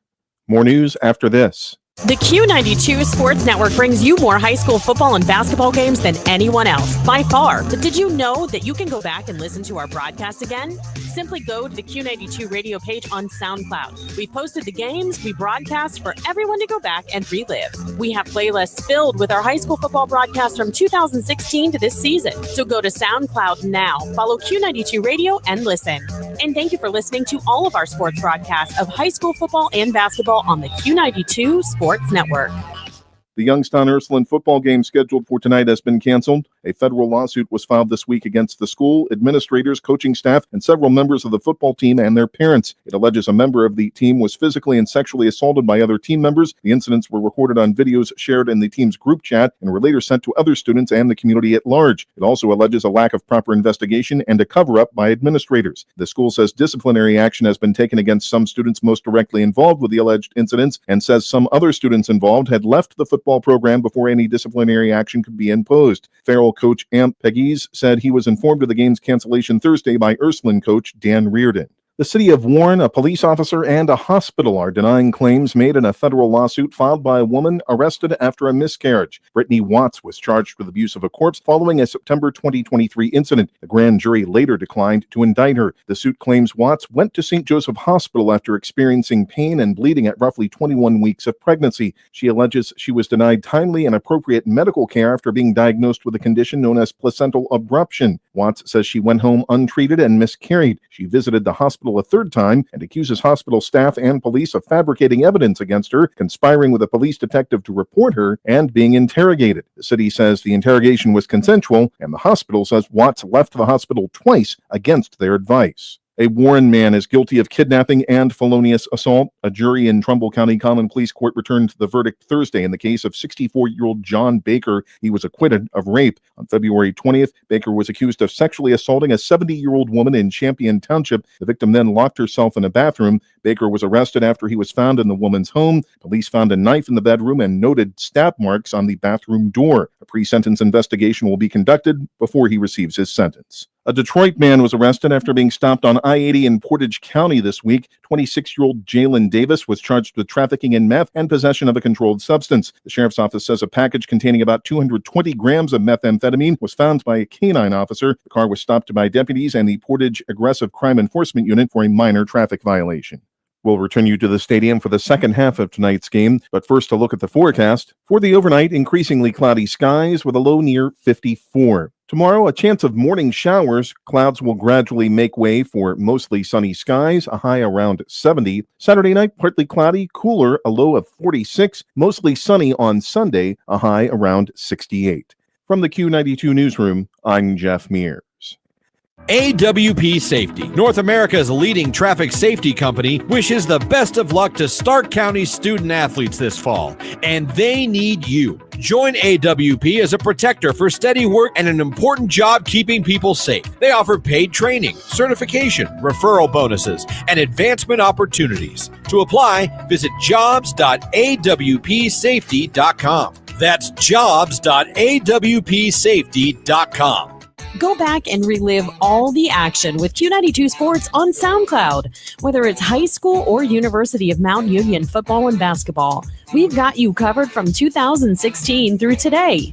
Catch every thrilling game and heart-pounding moment anytime you want. Q92 Sports is your go-to for local sports action.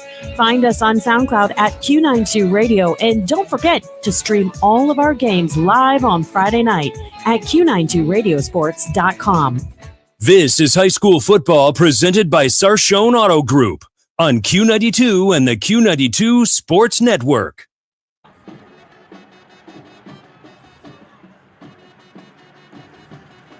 Welcome back to Tom Benson Hall of Fame Stadium. It's halftime, and the Kent McKinley Bulldogs leading the Cleveland Heights Tigers by a score of 28-6. At the 2025 Hall of Fame High School Classic, this is the third game of three. In the first game, Glen Oak defeated Cleveland East Tech by a score of 50-6. In the second game, Pittsburgh Central Catholic over Woodland Hills 58-20. And here it's 28-6 at halftime of our third game. Take a look at a few of the numbers in the first half. For McKinley, their quarterback Trent Hayden was 6 of 12 for 136 yards and 2 touchdowns. Kylan West ran it 9 times for 63 yards and a score. Zion Culver 10 carries, 57 yards and a touchdown. Receiving wise, Culver caught 1 for 9. DJ Brent 6 for 71 and a touchdown. On the other side of the ledger, Marcus Greenwood 6 of 12, 55 yards for Cleveland Heights. Greenwood ran it 4 times for 38 yards and a touchdown. John Morris 2 carries for 3 yards. Matt Valentine 1 for 4. Jeriah Morgan 3 for 8 And Sirius Jones 1 carry for no yards in that first half. McKinley had 11 first downs to Heights 5. They ran 31 plays to 23, 245 yards in the first half for the Bulldogs to 88 for Cleveland Heights.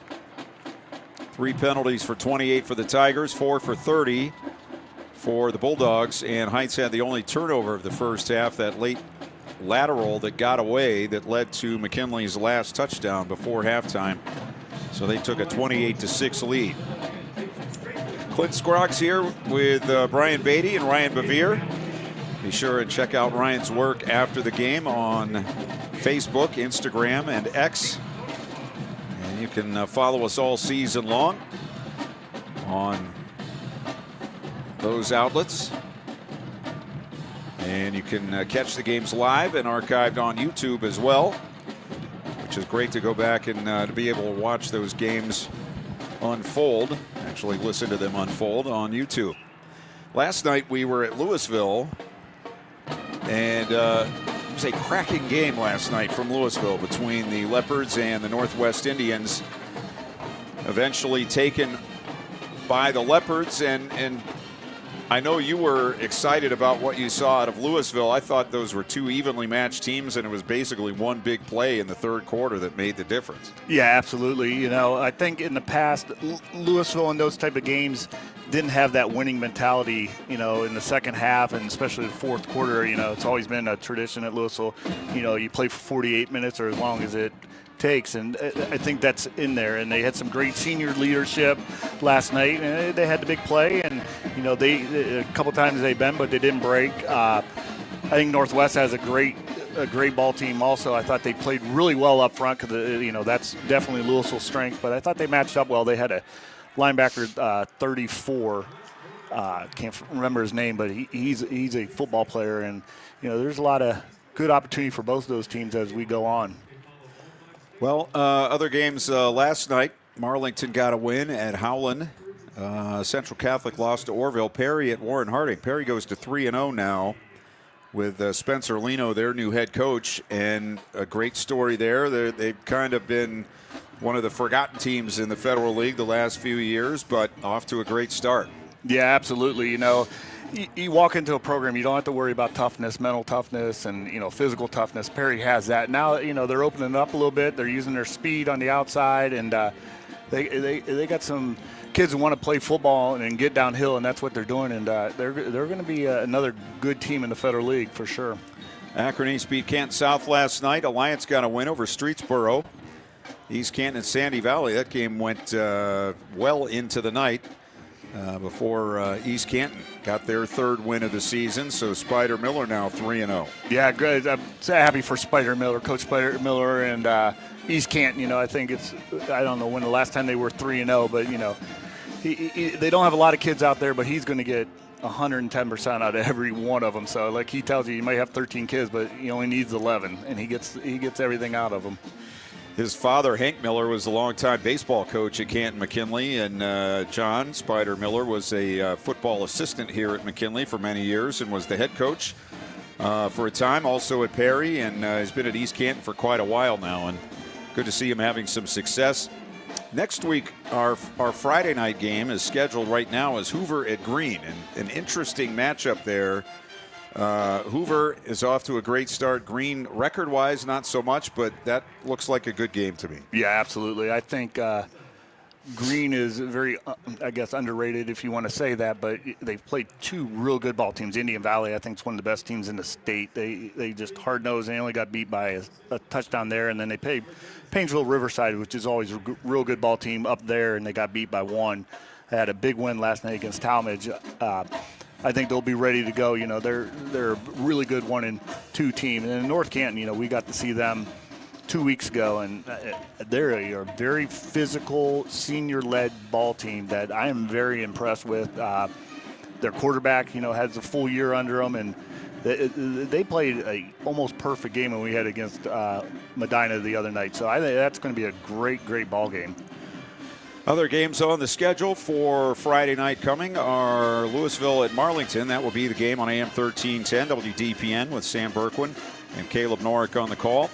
Mogadore will be at Malvern. Glen Oak here at McKinley. Perry will be at Lake. That's an interesting matchup. East Canton will be at St. Thomas Aquinas, and Salem will be visiting Canton Central Catholic. And we're starting to get into it now. We have conference play starting this week. Of course, Federal League play, as we told you, we'll have Hoover and Green. And it all kinds of leads up to this. Your practices, your 3 games or whatever.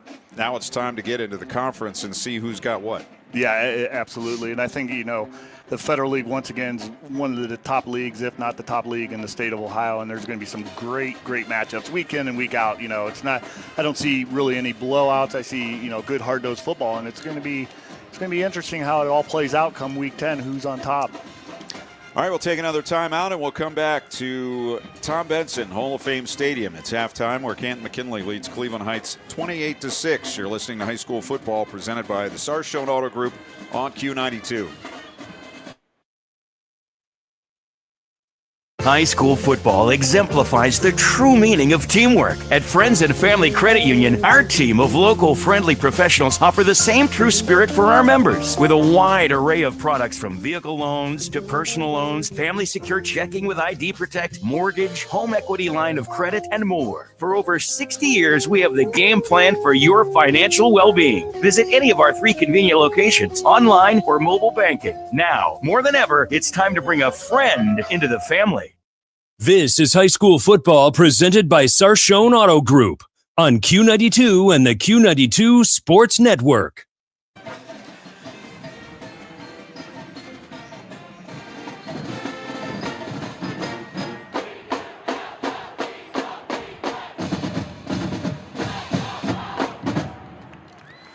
Canton McKinley Marching Band wrapping up their halftime show here at Tom Benson Stadium, as the Bulldogs lead the Cleveland Heights Tigers 28-6 at halftime.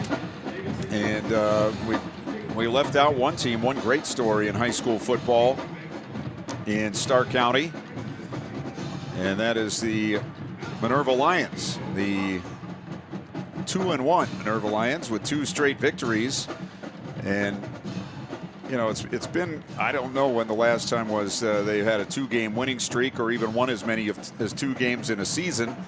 You always like to see schools like that and teams like that embrace the coach. You get the guys out and you're playing and you're organized and all of that, and you're giving everybody a game when they're coming up against you. So very happy to see Minerva having success early. Yeah, absolutely. It's great for the town, the community, the student section, the student body itself. So he has a lot of kids out, and and it all it takes is a couple wins and they start believing. You got to believe you can win before you win. So, and he's instilling that, and it's a great little story down there in the village of Minerva.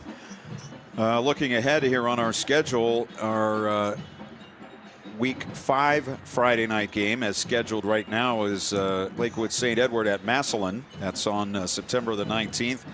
Other games tentatively scheduled for Q92 on Friday nights: Green at McKinley on the 26th, Jackson at Lake, Lake at McKinley, McKinley at Jackson, and then Week 10, where typically it's Jackson and Hoover on Friday night. And of course we'll have the Massillon-McKinley game, which will be here at Tom Benson Stadium this year for Massillon's only away game of the regular season.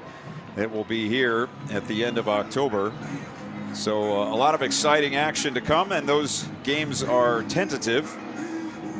That can be changed, so be sure you're watching and listening and all that on Facebook and Instagram and X, and all those places where you can get caught up with what's going on in the Q92 Sports Network.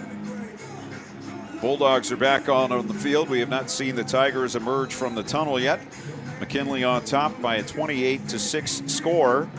And we'll take another timeout, and we'll come back and get ready for the second half of action after a timeout. You're listening to High School Football presented by the Sarshone Auto Group on Q92. Go back and relive all the action with Q92 Sports on SoundCloud. Whether it's high school or University of Mount Union football and basketball, we've got you covered from 2016 through today. Catch every thrilling game and heart-pounding moment anytime you want. Q92 Sports is your go-to for local sports action. Find us on SoundCloud at Q92 Radio, and don't forget to stream all of our games live on Friday night at Q92Radiosports.com.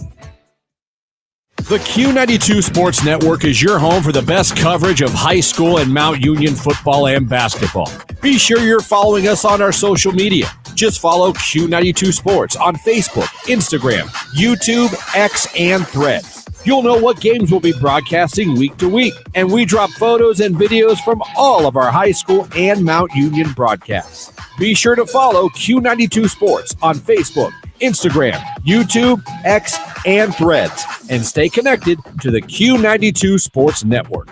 This is high school football presented by Sarshone Auto Group on Q92 and the Q92 Sports Network. Teams have come back out on the field to get warmed up for the second half of action. Thanks to all our sponsors here on the Q92 Sports Network. RG Drag, which is our Red Zone sponsor, where you can learn, earn, and succeed. Our timeouts are brought to you by the Friends and Family Credit Union. It's time to bring a friend into the family. Of course, thanks to Sarshone Auto Group, our title sponsor here on Q92. McKinley up 28-6 at halftime.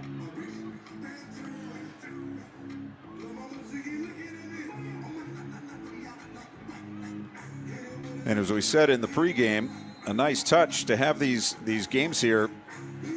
All 6 teams have a Hall of Famer who attended that school.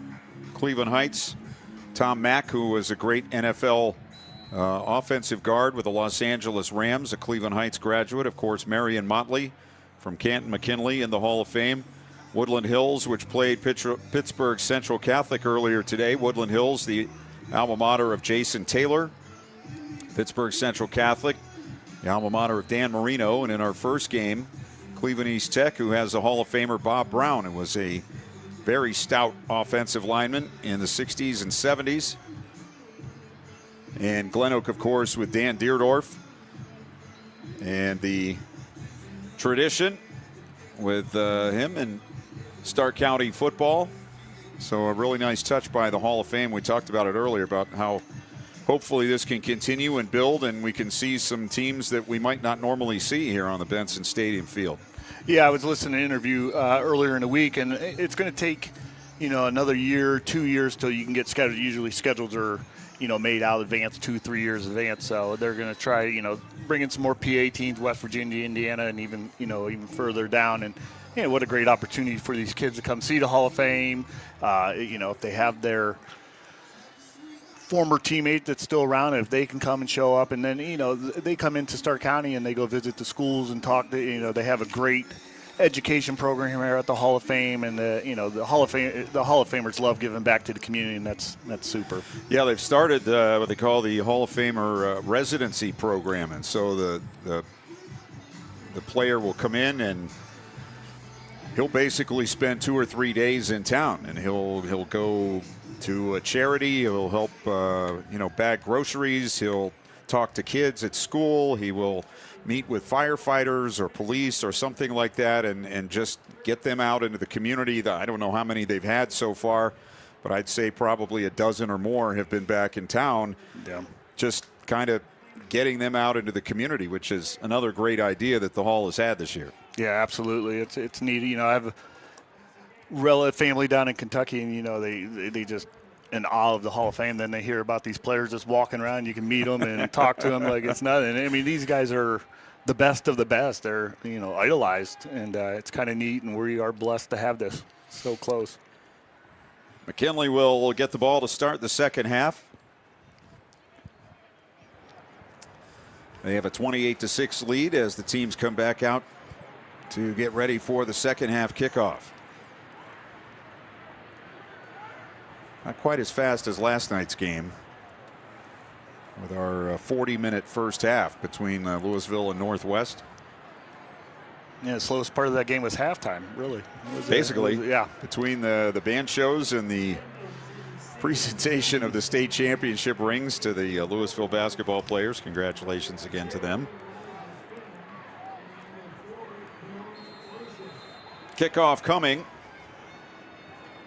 Two back deep for McKinley, standing on the 10-yard line. New kickoff man here for Cleveland Heights, and he'll boot it down the middle of the field. Nice kick, but flag and an offside against the Tigers.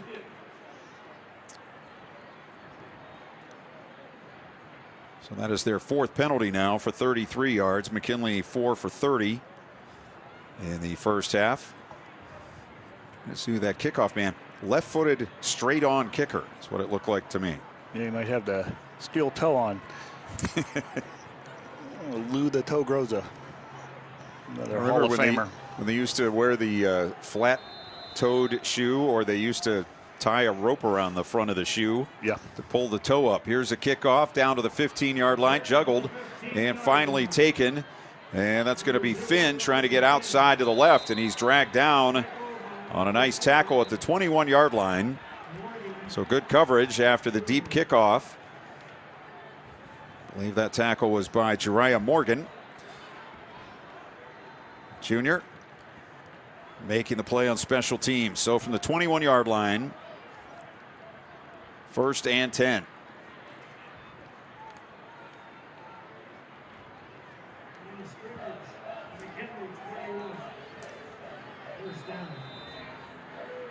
Trent Hayden, the senior quarterback, standing on his 16 in the pistol as a running back behind him. Turns, gives it to him, and he's going to be buried in the backfield.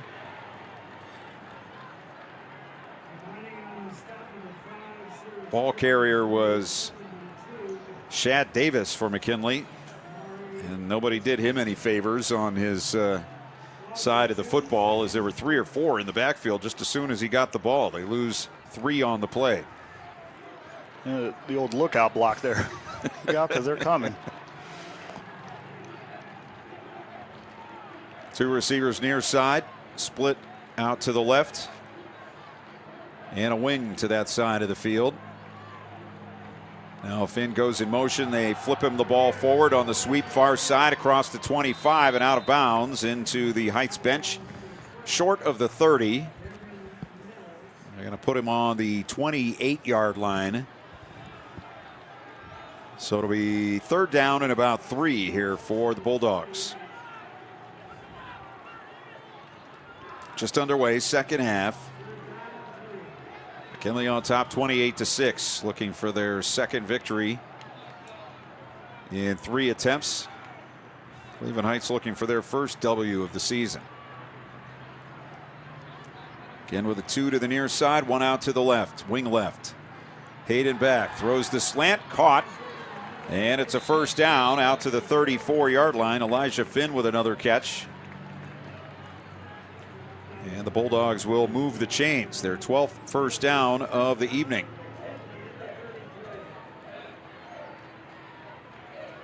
Nice little just pitch and catch there, quick slant. Got the yardage for the 1st down and continue to drive.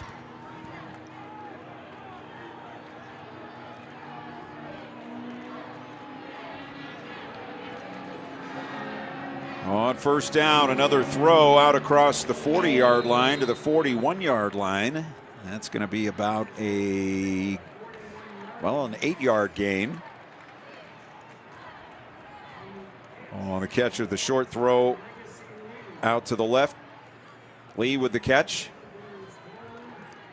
I say that was well covered. That defender was on top of that curl, and it was on top of him before the ball even got there. I think the official, just since it was a completion, didn't throw the flag, but it's good catch, good ball. 2nd out and 2. Up the middle they go, and this time Davis eludes the tackler, steps over him. They got penetration again, but Davis with a nice individual effort gets it out to the 50. And it will be a 1st and 10 for the Bulldogs, right at the midfield stripe. They've used a little over 2 minutes here of this 3rd quarter and lead it 28-6.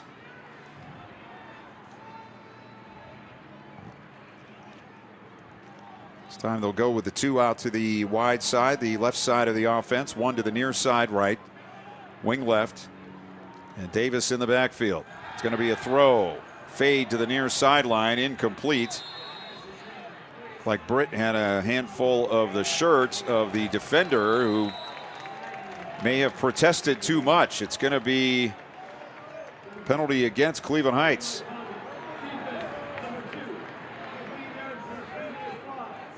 Henry Perrimon thought that Britt had a hold of his shirt to try to keep him from getting an interception. No flag came in, and whatever Perrimon said, it drew a flag against him. So a big penalty will give McKinley a first down on the Cleveland Heights 35-yard line. Yeah, they went man up there. Great protection. Just can't have that bonehead play at the end of it.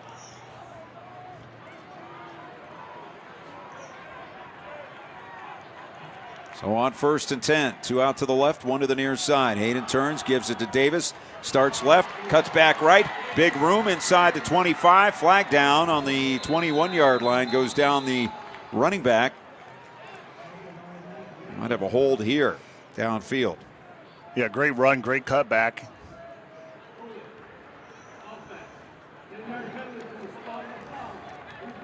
So it's from the spot, which was well downfield. They'll back him up to the 33, so it ends up being a 2-yard play. And it'll be 1st and 8. Yeah, sometimes when that back makes a cutback like that, your defender's going to spin, and as soon as he spins, your first reaction to grab him, and that's probably what happened there. So 1st and 8 for McKinley. You don't see that very much. As they look to the near side for the play. 2 receivers out to the left side, 1 to the near side. And they have Kelly as the wing to the left. Hayden takes the snap, goes to Davis, running left with a hole. He's close to a first down at the 25-yard line. Pulled down by Darius Coleman. Looks like it. Well, they're going to put it on the stripe, which should be a first down, should it not? Yes. It is a first down, so the referee says first down. So time to move the chains.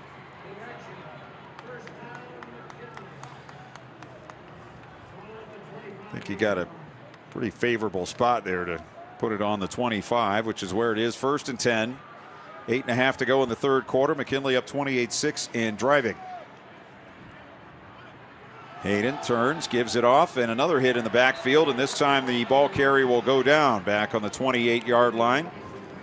Penetration and tackle by Sirius Jones, 174-pound junior. And that sets up a 2nd and 13. Cleveland Heights has had a lot of success on that. Whatever that stunt is, I'm trying to pick it up exactly. Look like maybe a little bit of a cross up front, and the backer comes in right in between it. And that's been really successful for them tonight on the run. 2nd down and 13. Play action. Hayden wants to throw a slant again, and it is intercepted, I believe. Yes, intercepted on the 24-yard line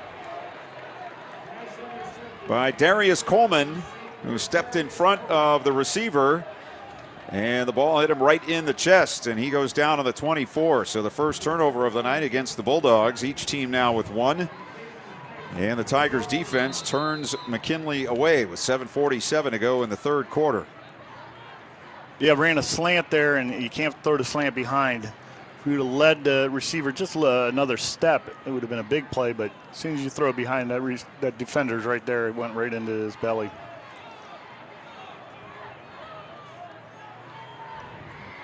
It's like they're going Wildcat here, but they have somebody lined up in the wrong place. Now they're ready to go, and the play clock ran out just before. It's not Wildcat. They do have LaMarcus Greenwood in at quarterback. The tight end Deion Solomon was waving people around as one of the receivers was on the wrong side of the formation. Yeah, it's frustrating for Coach Jones over there on Cleveland Heights sideline. You know, you get a big pick, and then the first play you're behind the sticks 5 yards. 5th penalty against Cleveland Heights. 1st and 15 on their 19-yard line. Greenwood takes the snap, looking, going to throw it deep near side, has a man, and it is broken up at the 44-yard line. Big hit put on by Demir McClellan. As the pass was up for Sir Gibson, he had his hands on it, but the hit jarred it loose. Yeah, good clean hit, led, with his shoulder right on the ball and knocked it loose. I think we called Demir McClellan's name tonight. He's a senior, saw quite a bit of action last year. 2nd and 15 now from their 19-yard line. A lot of times you don't call his name because they'll throw away from him. So, and That's when you do, you make a play like that. Exactly. Here's a handoff on the jet sweep coming near side. It's Matt Valentine, who carried it once in the first half. He takes it out across the 25 to the 27, which will set up a 3rd and 7 for the Cleveland Heights Tigers. They trail 28-6. 7.5 to go in the third quarter.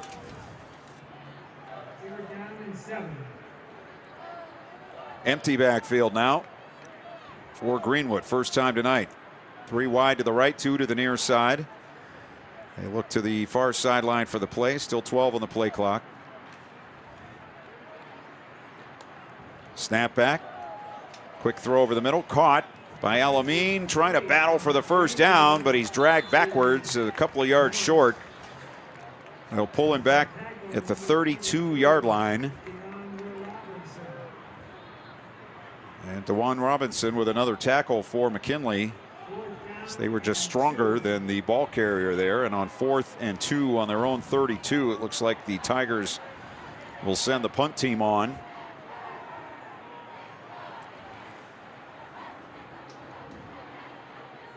I've been impressed tonight with McKinley's open field tackling. They first contact there, they're usually bringing them down there with a big tight end, and you have the pursuit, the gang tackle. You couldn't get any further. So, yeah, tackling one-on-one and open field tackling has been very impressive with the Bulldogs tonight. Whistle on the snap for the punt. And a false start against the Tigers. So getting a little sloppy here in the third quarter. That'll back them up to the 27-yard line. Still 4th down. Now 4th and 8. 4th and 7. Alameen to punt it away. Snap floats back, and the kick is just barely gotten away, and it's out across the 40 to the 45, taking a Cleveland Heights roll. Still rolling. And to around the 48-yard line. So 25 yards on the punt, which is actually not bad for the snap and the rush and all of that. McKinley will start near midfield with 5:42 left in the third. Already leading 28-6, though they turned it over on their last possession down inside the 30.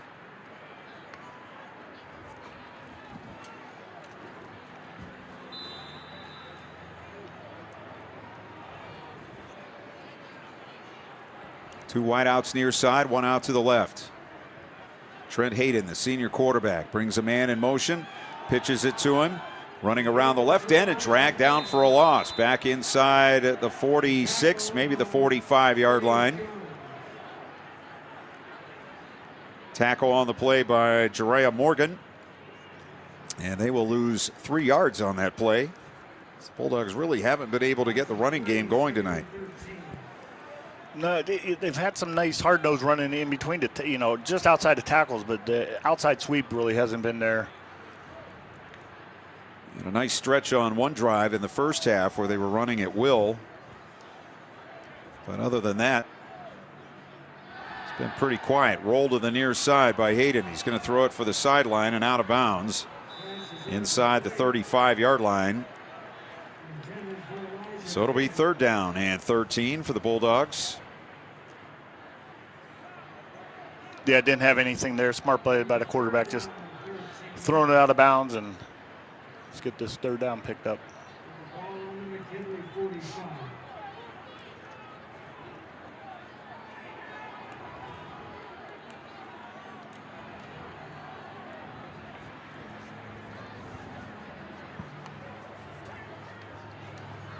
come with 2 to the near side, 1 out to the left on 3rd and 13.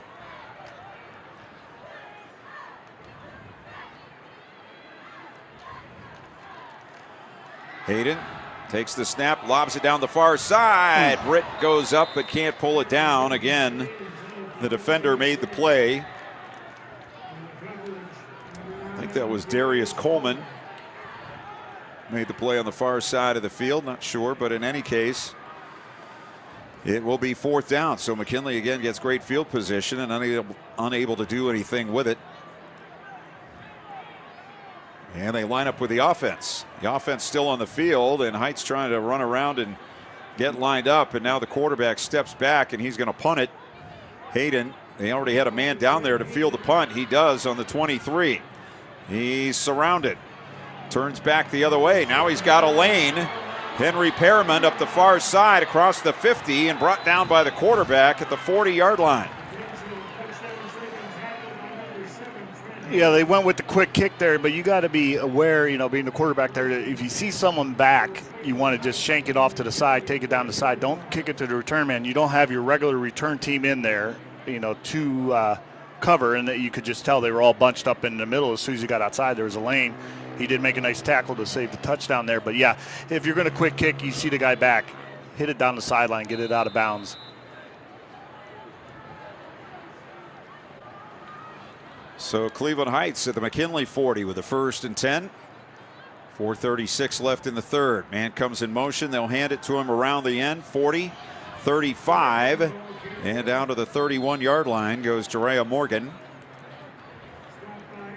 So they'll pick up about 9 on the play. That's the best looking jet sweep they've had tonight. They put it on the 32. So 2nd and 2.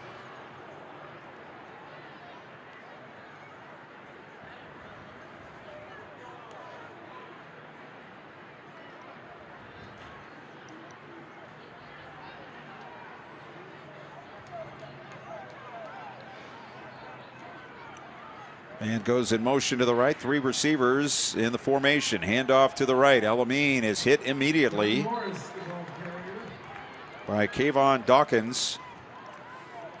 Check that, John Morris, the ball carrier. And he got nothing on that play.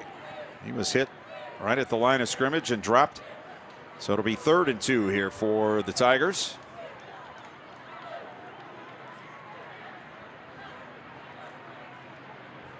Morris hobbled off. Elamine is in there as the running back, and I don't know if the quarterback was ready for the ball to be snapped. He's lucky he was able to fall on it and was tackled back at the 33. He was in close to the line of scrimmage, and the ball got snapped, and he wasn't ready for it. Yeah, he went up. I don't know if he was trying to go up under center or what happened there, but yeah, that was not a good ball play. So 4th down. And about 3 from the 33. Empty backfield, 5 wide. Cleveland Heights going for it here, trailing 28-6 with 2:45 left in the third. Greenwood, the junior, 5 on the play clock, takes the snap, looking left, has time. Now he's going to run out to the right. He's to the 30, he's to the 25 and out of bounds around the 21, and then a late flag on the play.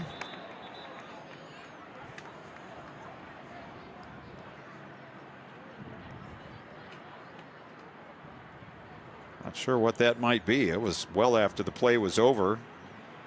Thought anyway. Yeah. So now the flag throwing official talking with the referee. He's the back judge all the way at the back of the play. I called a blindside block on Henry Perriman, who was called for the unsportsmanlike conduct earlier in the quarter. I didn't see anything big. I don't know. Yeah, it was kind of on the sideline there. It kind of blended in with everyone, but you just got to be disciplined. As soon as the ball's by you, can't block anymore. No matter what you do, it's just something that has to be taught every day during practice. The ball's by you, you just can't do that anymore. So instead of a 1st down, it's 4th and 5 now from the McKinley 35. And Greenwood back under immediate pressure, trying to run out to the near side, and he's Great tackled tackle. for a loss back at the 41-yard line by Amari Mitchell. And the Tigers will turn it over on downs. So McKinley's defense steps up again. Bulldogs will start from their own 40 with 2:23 left in the third. It is 28-6 for the Bulldogs, as it was at halftime.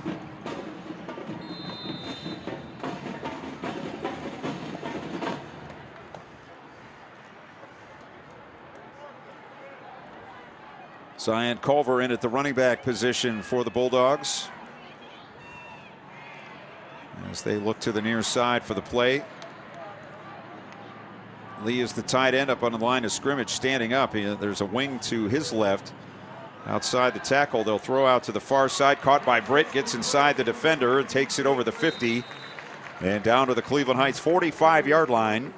That'll be a Bulldog first down and an injured Cleveland Heights player. That is Jariah Morgan, who was in some distress. Now he's up on his feet and heading off to the far sideline.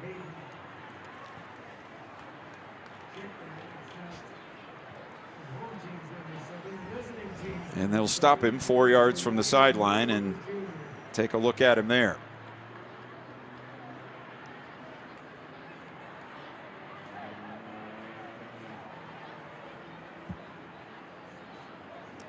So the clock stops with 2:16 to go in the third period. Bulldogs got a first down on that play.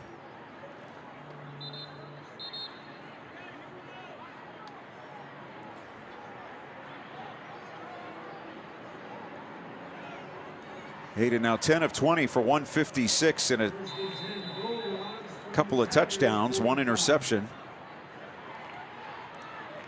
And on first down from the Cleveland Heights 45-yard line. Culver to the right of Hayden, two receivers to the near side.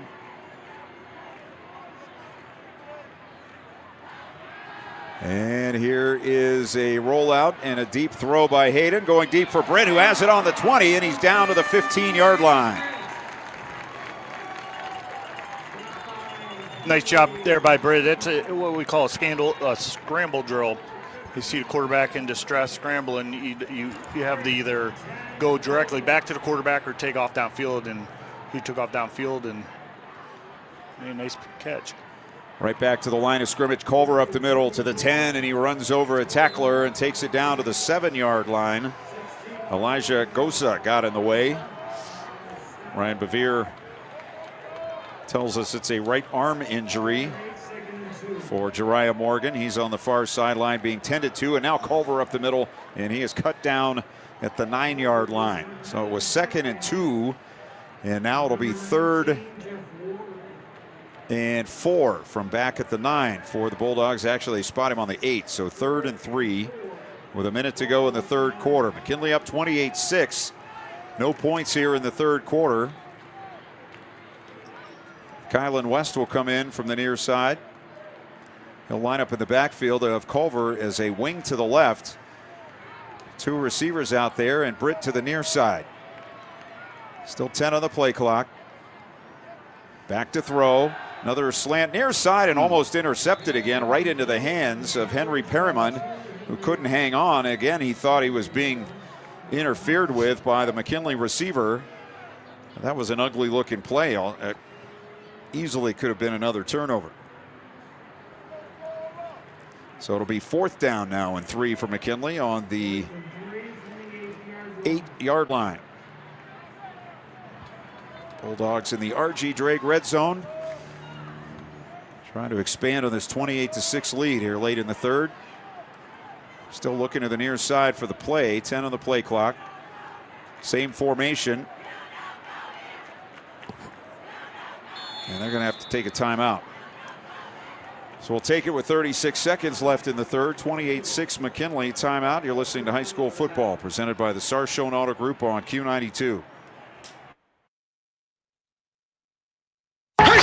Northeast Ohio knows football, and Sarshone Auto Group knows Northeast Ohio. As an official partner of the Cleveland Browns, Sarshone Auto Group serves our community with the best selection and the best service. From Ford, Chevy, Chrysler, Dodge, Jeep, Ram, and more. From the toughest trucks to the SUVs that fit your family. Sarshone Auto Group, an official partner of the Cleveland Browns, and the place where Northeast Ohio comes to drive. Visit sarshone.com.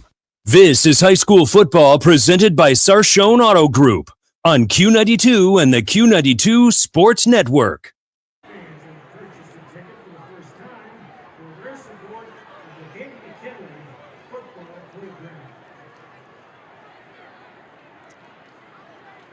McKinley with a third, make it 4th and 3 on the Cleveland Heights 8-yard line. 36 seconds to go in the third quarter. McKinley up 28-6. Trent Hayden in the pistol. One to his left, that's West. Back to throw. Under pressure, and he's sacked. Back on the 16-yard line. Jaden McDonald, a freshman. Nope, that's 19, not 14. Jeff Ward, senior at 6'4" and 173, came in from behind and got the sack. So a turnover on downs. McKinley again turned away deep in Heights territory.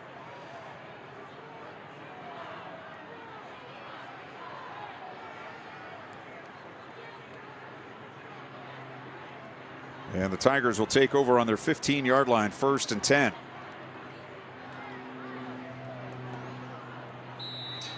Yeah, 2 drives here from McKinley, not real consistent, not real pretty, but I think maybe they're looking to see, digging a little bit in the playbook, trying to look at different formations, different things they can do. But I'm a little worried up front. They've gotten beat bad on some plays. It's just a little, they're not consistent right now. All right, one receiver each way, wing left, tight end left, handoff, and a hit for loss. Zakir Williams got into the backfield, a sophomore, to make the tackle there. John Morris again showing some distress as we're down to 10 seconds. I don't know if he carried the ball or not. He's going to have to go out. And I don't think we're going to have another play here in the third quarter as everybody headed to the sidelines. That's the end of the third quarter from Tom Benson Hall of Fame Stadium. After 3, McKinley 28, Cleveland Heights 6. You're listening to high school football presented by the Sarshone Auto Group on Q92. Are you looking to add beauty, privacy, and year-round greenery to your property? Smith Evergreen Nursery is a family-owned local grower of premium evergreens, perfect for privacy screens, windbreaks, and stunning landscaping. They grow what they sell, so you'll get healthy, long-lasting trees straight from the source. Call 330-575-2479, visit smithevergreen.com, or find Smith Evergreen Nursery on Facebook. Smith Evergreen Nursery, farm to yard. This is high school football presented by Sarshone Auto Group on Q92 and the Q92 Sports Network.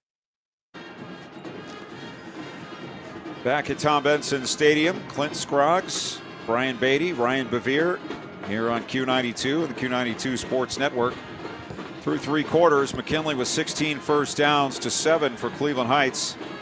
They've run 49 plays for 333 yards, 186 passing on 11 of 22, 164 rushing. Heights with 55 yards passing, none there in the third on 6 of 13. They've rushed for 81 yards. Heights with 8 penalties for 57, McKinley 5 for 40. Heights had 5 mark-offs there in the third quarter. And they will have the ball 2nd and 15 from their own 10-yard line. Greenwood back, looking, rolling near side, being chased. Now he's going to tuck it and run and bounce off a man and finally go out of bounds. Up at around the 19-yard line.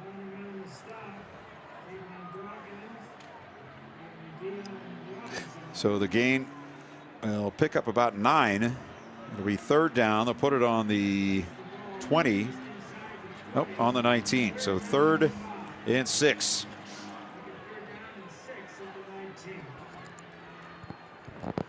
Ball on the near hash mark as Cleveland Heights now going from our left to our right. Toward I-77. Greenwood again wants to throw. Being rushed, and he's going to go down. Back inside the 10-yard line. Kayvon Dawkins, a junior. First one there for the Bulldogs. And we have another injured player here for Heights, and he's down here on the near side of the field. That is Khalil El Amin. Looks like probably a cramp. Mm-hmm.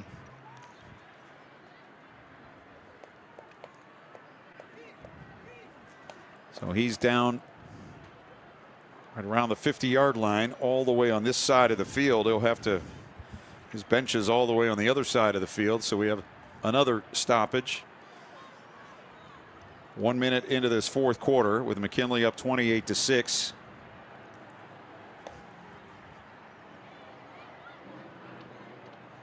Yeah, he could cramp 2 more times, Gilman, from this side field to the other side. Through 3 quarters, Trent Hayden for McKinley, 11 of 22, 186, 2 TDs, 1 interception. Marcus Greenwood now 6 of 13 for 55 yards. Rushing for McKinley, Shad Davis, 5 for 23. Kylan West, 9 for 63. Zion Culver, 12 for 63. DJ Britt, 1 for 15. On the other side, Greenwood 7 for 59, though he had 40 of those on one play on the first possession of the night. Valentine 2 for 12, Morgan 4 for 16. Catching the ball, DJ Britt is showing 11 catches for 101 yards.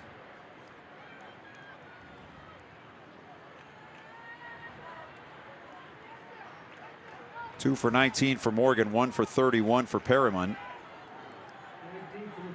4th down and 15 here for Cleveland Heights. DeJuan Robinson showing with 8 tackles for McKinley, and Kayvon Dawkins with 6 as they'll punt it out of the end zone. That was their punter that went off with the cramps. So the snap back. Kick away from the 1-yard line. It's a spinner to the near side and a dangerous play. The ball is caught by Shad Davis, bounced off a tackler, running all the way to the far side of the field. He's inside the 20 and down to the 11-yard line. He caught that ball with a defender right in his face, bounced off him, and then took off for the far side where he had a lot of room to run. Yeah, I've been impressed tonight with McKinley coming up and fielding punts. But you might want to look into fair catch some of them. You know, you want to come up and make that catch so the ball doesn't bounce and take a weird bounce, but that would have been a good opportunity to fair catch that. He could have maybe muffed that, you know, with that hit. But anyways, it was a nice return. See if they can get the ball in the end zone now. Only time they called for a fair catch tonight, the ball bounced away and looked like it might have been recovered by Cleveland Heights, but they called it no touch by McKinley. Referee picking up a flag. I'm not sure if there was a penalty. He didn't see one. Now he's setting up to start the play. So here we go. 1st and 10 for McKinley. They spotted the ball on the 13-yard line. Hayden sets up, fires far side. The fade for the back corner of the end zone. The receiver cut inside, and the pass was to the outside and incomplete. So 2nd and 10.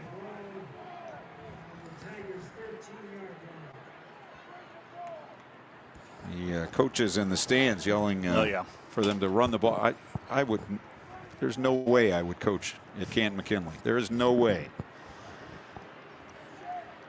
I mean, it's hard everywhere. Yeah. There is no way. 2 out to the right, 1 to the near side. 1 in the backfield, run up the middle, and that's West. He'll take it to the 10.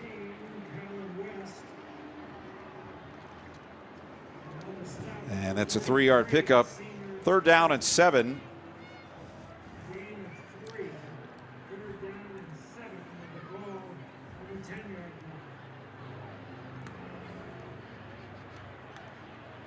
McKinley led 28-6 at halftime, and we're still on that score 2 minutes into the fourth quarter. The Bulldogs have had the ball in the RG Drake red zone 2 or 3 times here in the second half with no points to show for it. Here is a delay handoff and room for West, but he got tripped up either by an opponent or by the turf monster. He goes down on the 9, and it'll be 4th down and 6. Like they had something set up there, but West couldn't keep his feet. And the Bulldog offense stays on the field. 4th down and 6 on the Cleveland Heights 9. And a timeout. 9:27 left, 28-6 McKinley. You're listening to high school football presented by the Sarshone Auto Group on Q92. Lilyfield Lane Flowers and Gifts, located at 2830 Cleveland Avenue South, is your go-to florist for every occasion: homecoming, prom, weddings, birthdays, anniversaries, and memorials. Stop in and take a look at our unique gifts and beautiful custom floral arrangements. We deliver in the Stark County area. Give us a call today at 330-754-6998 and mention Q92 to receive a 20% discount. This is high school football presented by Sarshone Auto Group on Q92 and the Q92 Sports Network.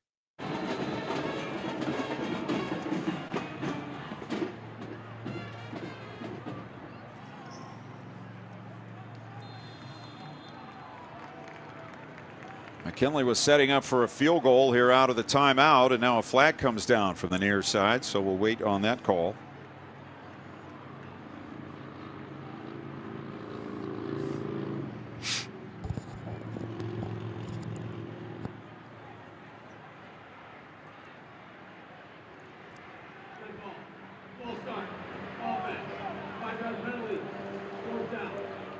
So false start on the offense. That'll back McKinley up to the 14-yard line. So it'll be about a 31-yard field goal attempt here for Thomas Mankowski, who is 1 for 2 on the season. Sorry. This will be his first attempt of the season. From the 21, 31 yards, kick on the way, and it is good. Timeout with 9:24 to go in the fourth quarter. It's now McKinley 31, Cleveland Heights 6. You're listening to high school football presented by the Sarshone Auto Group on Q92.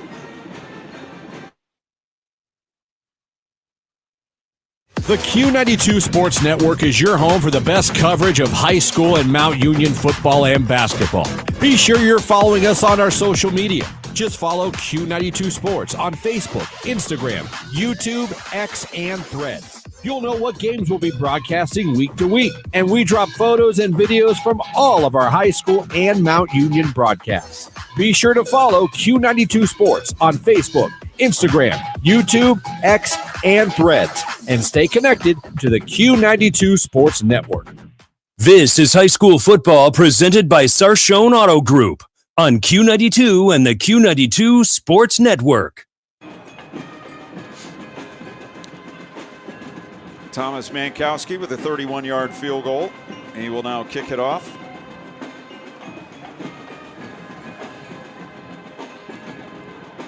As McKinley leads it 31-6.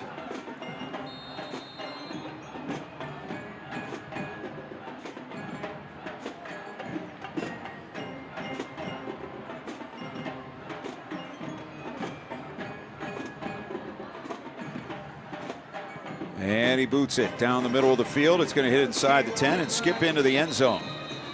So a touchback. And Cleveland Heights will have it 1st and 10 on their 20-yard line with 9:24 to go. He had some college scores. Miami up on Bethune-Cookman 42-3. North Carolina 17. Charlotte 3. Oklahoma 14, Michigan nothing at halftime. Mississippi State leading Arizona State 17-3.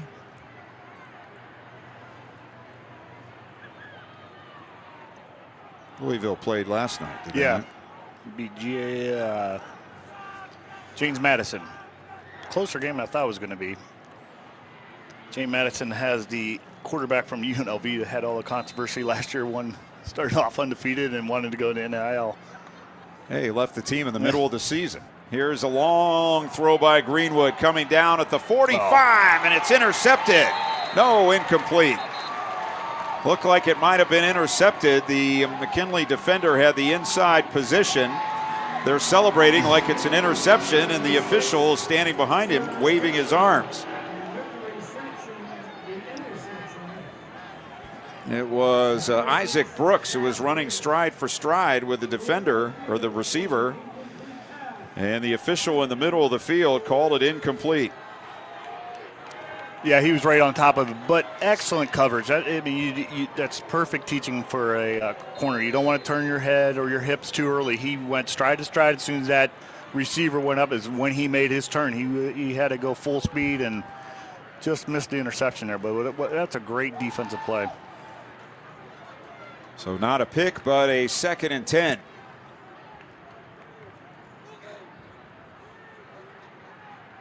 Solomon goes in motion left. They will fake the handoff. Greenwood running right, didn't fool anybody. He's trying to get to the sideline, and he's out of bounds on the 21, so that'll be a 1-yard pickup.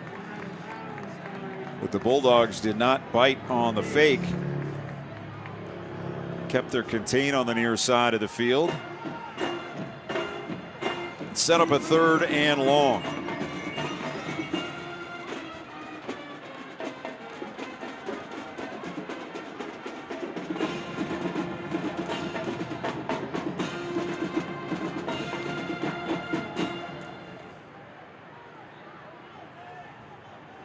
Third and 8.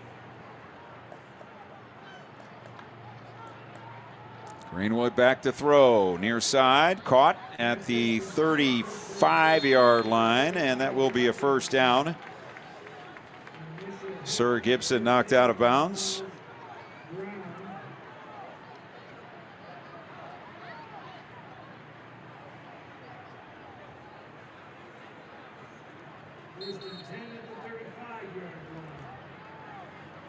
Nine minutes to go, as Greenwood has 4 wideouts and 1 back. He's going to throw it again, looking left, looking right. Just heaves it up in the air down the middle of the field, and it is intercepted back on the 28-yard line by Demir McClellan.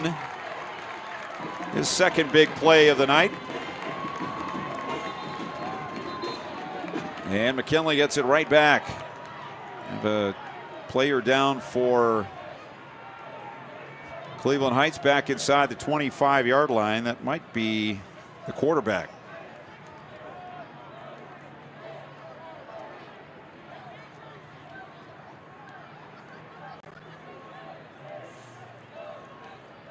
So the Bulldogs will take over on their 28.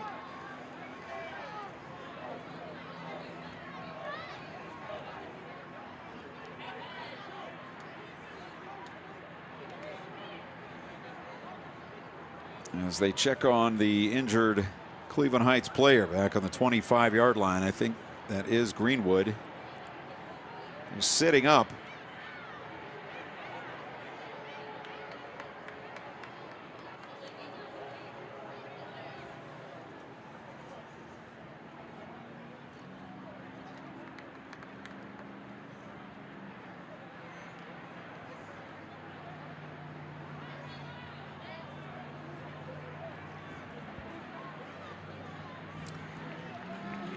Now he's going to get to his feet and head off the field. Kansas State up on Army in the 4th quarter, 21-14. Houston 21, Rice 9, Toledo 45, Western Kentucky 7. These games are still in progress. Most of them late 3rd or early 4th. LSU 10, Louisiana Tech nothing. That's halfway through the 3rd quarter.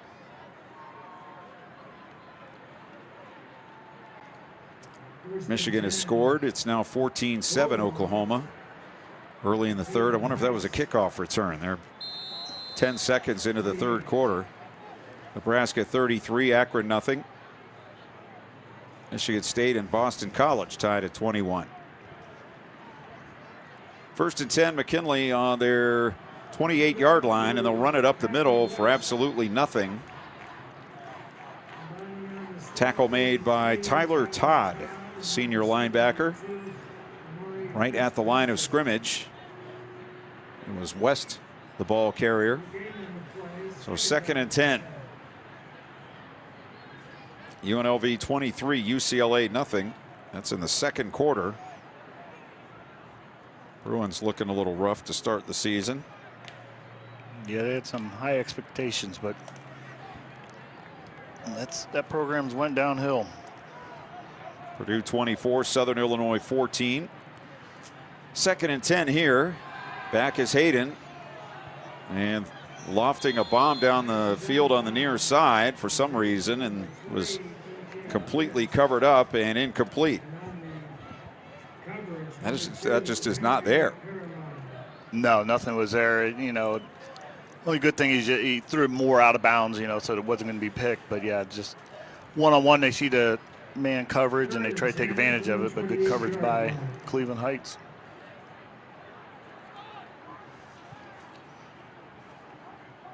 Henry Paramount, the defensive back on the near side of the field. 3rd and 10 now. They'll give it off to West, running right around the corner. 30, 35, first down, 40, and out of bounds on the 45-yard line. Third quarter, Virginia Tech 20, Vanderbilt 17, Auburn 28, Ball State nothing. New set of downs for the McKinley 45. Bulldogs on the 45-yard line now with a 1st and 10. They lead it 31-6. Down to 7.5 minutes to play. Britt out to the right, 2 to the near side. Wing to the left. West, the running back. Handoff up the middle, and he gets a couple, maybe 3 yards.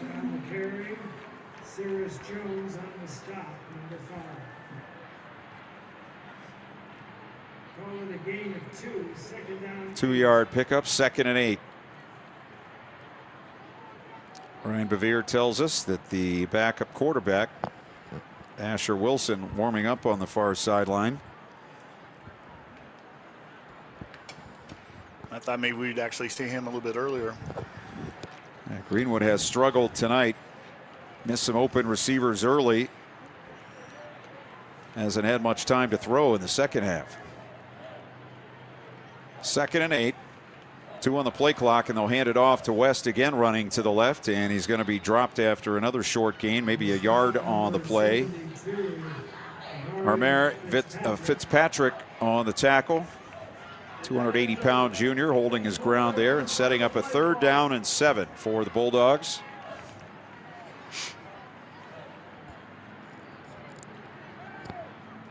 And McKinley taking their time here now offensively.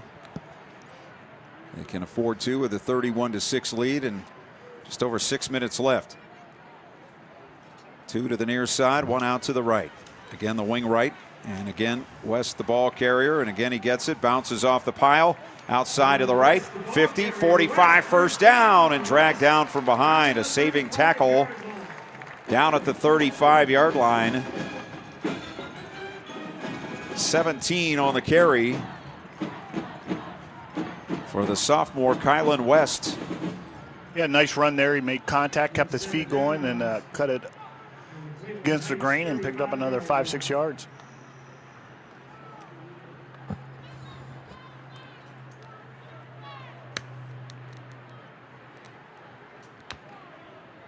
H-back shifts over to the right. That is Kelly, and they'll run it again with West to the right side. Nobody over there for Heights, and another first down. Took it all the way down to the 21-yard line. He gets about 12 there. And the Bulldogs on the march once again. Yeah, Bulldog just taking advantage of the numbers there and ran it outside the tackle, and another nice gain. So the ball on the 21-yard line. McKinley up 31-6 with 5 minutes to go. Hayden gives it to West again, running right, breaks a tackle inside the 10 and down to the 9-yard line. That'll be another first down 12 more for Kylan West, who came in as the Bulldogs' leading rusher on the season with 228 yards, including an 83-yarder. Yeah, tired Cleveland Heights defense out there right now. You can just tell they're playing on their heels, and West is taking advantage of it. Stats showing him with 18 for 130 yards and a touchdown tonight. And he's still in there, lined up behind his quarterback in the pistol. First and goal here for McKinley on the 9-yard line. And they give it to West up the middle, hit and struggling forward. He'll take it to around the 6, maybe the 5-yard line. As the clock now ticking down, we're at 4 minutes to go.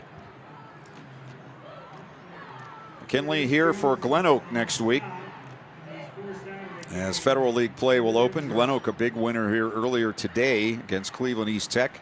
The Scarabs 50-6, I believe, was the final in that one.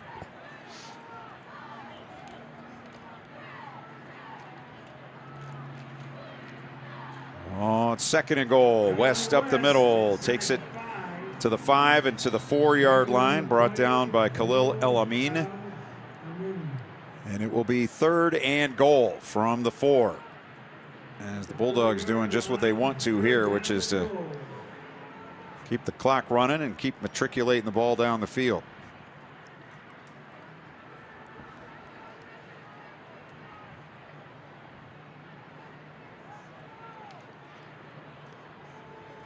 Getting the play signaled in from the near side, still in the same formation, one out to the right. 2 to the near side, and the wing to the right side. West now shifts to the left side of his quarterback. They fake it to him, and a throw to the back of the end zone, up for grabs and knocked away, incomplete. Intended for Legacy Lee, and he had 2 defenders on him. Paramount was there, and Devron Mills. So that sets up a 4th and goal from the 4 with 2:50 to go. Yeah, I'm not sure if Elijah Finn ran the right route there. I would have brought him over to the pylon, more to the sideline. He kind of brought his defender right back into the middle of the field. I'm not sure, it might have been a little miscommunication there. Play clock down to 13, and just now the Bulldogs running the field goal team out. They'll set it up on the 11, 21 yards. Actually, this good practice for if you have to get one right at the end of the half or the game. They snap it with 3 on the play clock, and the kick is up, and it is good. So a timeout on the field with 2:46 to go in the 4th quarter. It's now McKinley 34, Cleveland Heights 6. You're listening to high school football presented by the Sarshone Auto Group on Q92. RG Drag, Stark County's premier career center, offers programs that prepares its students at the high school level for careers and continued education beyond high school. Upon completion, RG Drag students have an immediate opportunity to obtain a well-paying job in many exciting career fields. We offer everything from culinary, dental assisting, engineering, sports turf and landscape, welding, and so much more. Contact RG Drag to find a program and career that's the perfect fit for you. RG Drag, where careers begin. This is high school football presented by Sarshone Auto Group on Q92 and the Q92 Sports Network.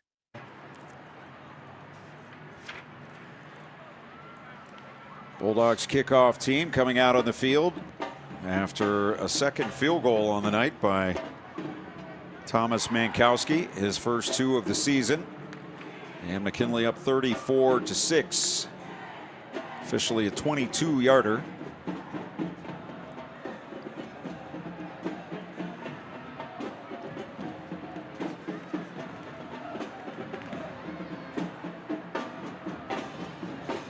Bulldogs got the scoring going in the first quarter on a 44-yard pass from Hayden to Elijah Finn. That's 7-0 after 1. Kylan West a 21-yard run made it 14-0 as Mankowski's kick line drive to the near side, bouncing and out of bounds. So West touchdown made it 14-0. LaMarcus Greenwood ran it in from 8 yards. Kick failed. McKinley up 14-6. Then Zion Culver with an 8-yard touchdown run. And DJ Britt taking in a 30-yard pass. McKinley led 28-6 at halftime. No scoring in the third period. Here in the fourth, Mankowski has hit 2 field goals from 32 and from 22. That last drive for McKinley, 12 plays, 68 yards, and 5:59 off the clock. Just what they were hoping to do.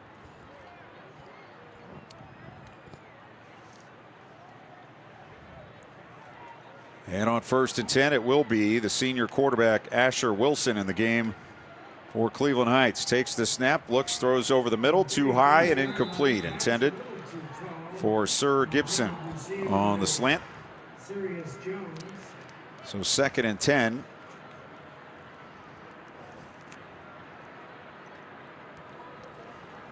Greenwood ended his night 7 for 16 for 68 yards and an interception. 2 receivers each way, one in the backfield to the left of Wilson. Now man goes in motion. They'll hand him the ball. That's Parama trying to turn left end. Nice stop and go move. Gets around the corner and gets a first down out to around the 48-yard line. So Perriman with the carry.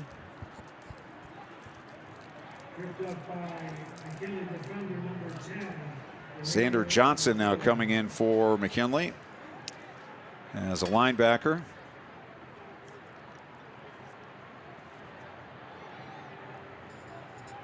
Jaden Johnson also in. He'll line up as a cornerback on the far side of the field. Christopher Crook set up as a corner on the near side. 1st and 10, right on the 50. Handoff up the middle. It's El Amin inside the 45 and down to around the 43-yard line. And we'll be under 2 minutes to go when this next play gets underway. Detrick Daniels will come in for McKinley. He'll line up as a defensive tackle.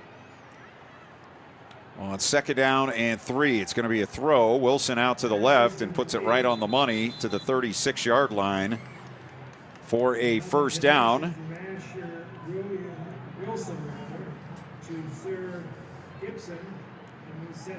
Catch by Sir Gibson. He's a little shaken up on the play. He'll go off to the far side.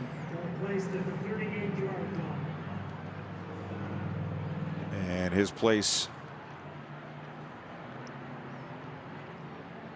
will be taken by Jeff Ward.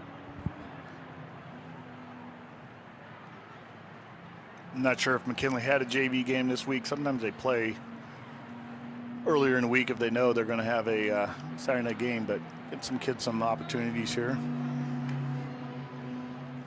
Wilson back, pump fake, going to go deep down the far side, and the defender just grabbed the shirt of the receiver.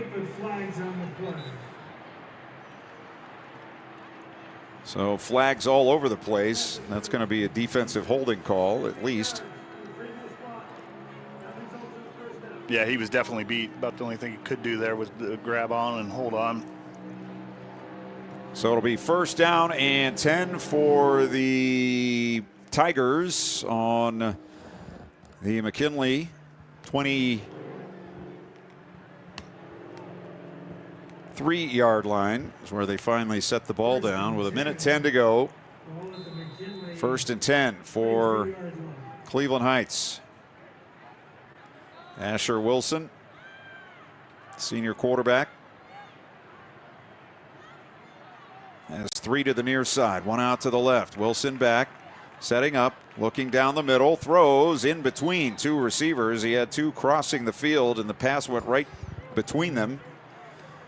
Perriman from the far side and Ward from the near side. So it'll be 2nd and 10.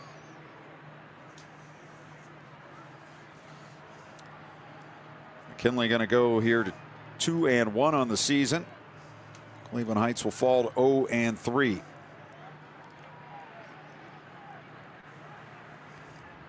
This time they have 2 receivers bunched to either side. Wilson back in the pocket with time, throws to the end zone, and it's caught for a touchdown. Henry Perriman makes the catch in the back corner of the end zone on a perfect throw there by Asher Wilson. And Cleveland Heights gets on the board.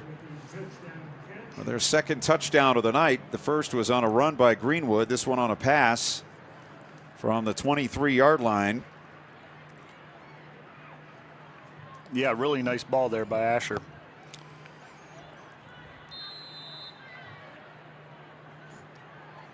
They're going to kick. They're going to go for two. What are they doing? I don't know. They're trying for two here. Tigers will go for 2.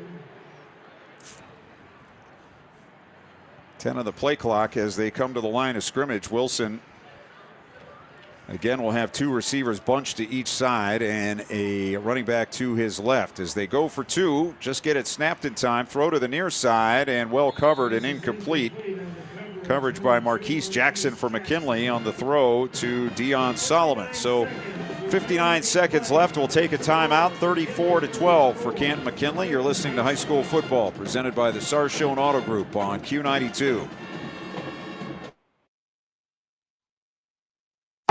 Northeast Ohio knows football, and Sarshone Auto Group knows Northeast Ohio. As an official partner of the Cleveland Browns, Sarshone Auto Group serves our community with the best selection and the best service. From Ford, Chevy, Chrysler, Dodge, Jeep, Ram, and more. From the toughest trucks to the SUVs that fit your family. Sarshone Auto Group, an official partner of the Cleveland Browns, and the place where Northeast Ohio comes to drive. Visit sarshone.com. This is high school football presented by Sarshone Auto Group on Q92 and the Q92 Sports Network. 59 seconds to go from Tom Benson Hall of Fame Stadium. McKinley up 34-12.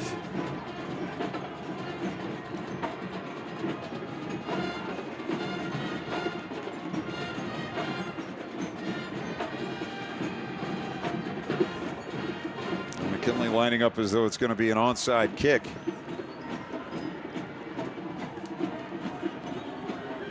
Sirius Jones has taken over the kickoff duties from Elamine.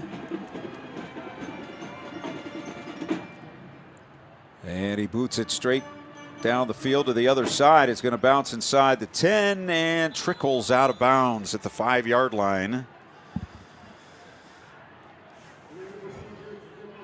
So McKinley will take over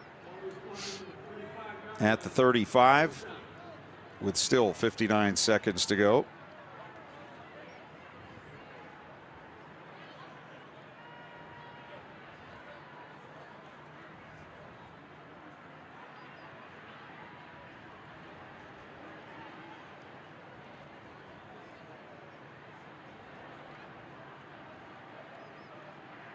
First and 10 Bulldogs at the McKinley 35.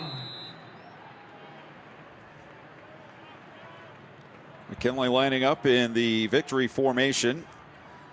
Cleveland Heights still with all 3 timeouts. Hayden takes a knee and doesn't look like the Tigers are going to take a timeout.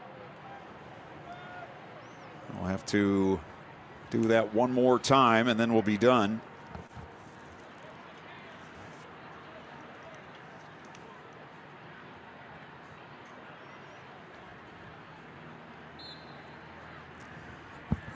Which they do, and the clock will run out. The handshakes begin, the hugs, and that will do it from Tom Benson Hall of Fame Stadium in Canton. Teams lining up for the handshakes at midfield. As the clock ticks down, our final score. Canton McKinley 34, Cleveland Heights 12. We'll come back to wrap it up after a timeout. You're listening to High School Football presented by the Sarshone Auto Group on Q92.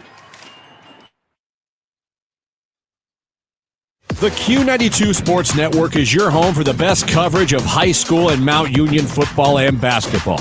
Be sure you're following us on our social media. Just follow Q92 Sports on Facebook, Instagram, YouTube, X, and Threads. You'll know what games we'll be broadcasting week to week, and we drop photos and videos from all of our high school and Mount Union broadcasts. Be sure to follow Q92 Sports on Facebook, Instagram, YouTube, X, and Threads. And stay connected to the Q92 Sports Network.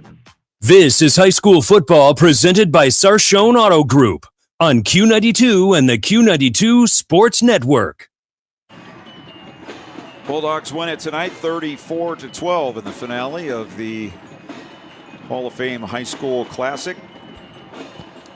And still a lot to work on for the Bulldogs. It looked like tonight they had some flashes where it looked like they looked like the dominant team, but still enough that they'll have plenty to work on this week. Yeah, absolutely. Just no rhythm offensively. And, I would think, Coach Parnell felt pretty, comfortable during the second half. I think he was just trying to, open the playbook, get some looks to see what they could do. But defensively, they're a really good defensive team. Like I said, open field tackles, they playing well defense. That's going to be their, going into the league, that's going to be their high point. But, now you got to get ready for Federal League battles, and it's when it gets real. So, yeah, it's going to be interesting. McKinley will host Glen Oak next Friday night. Brian and I will be at Green for Hoover and Green. So thanks to everybody. Thanks to Brian. Thanks to Ryan Bevere down on the field. Thanks to Ryan back at the studios. My name is Clint Scroggs. Again tonight, our final, McKinley 34, Cleveland Heights 12. You've been listening to High School Football presented by the Sarshone Auto Group on Q92.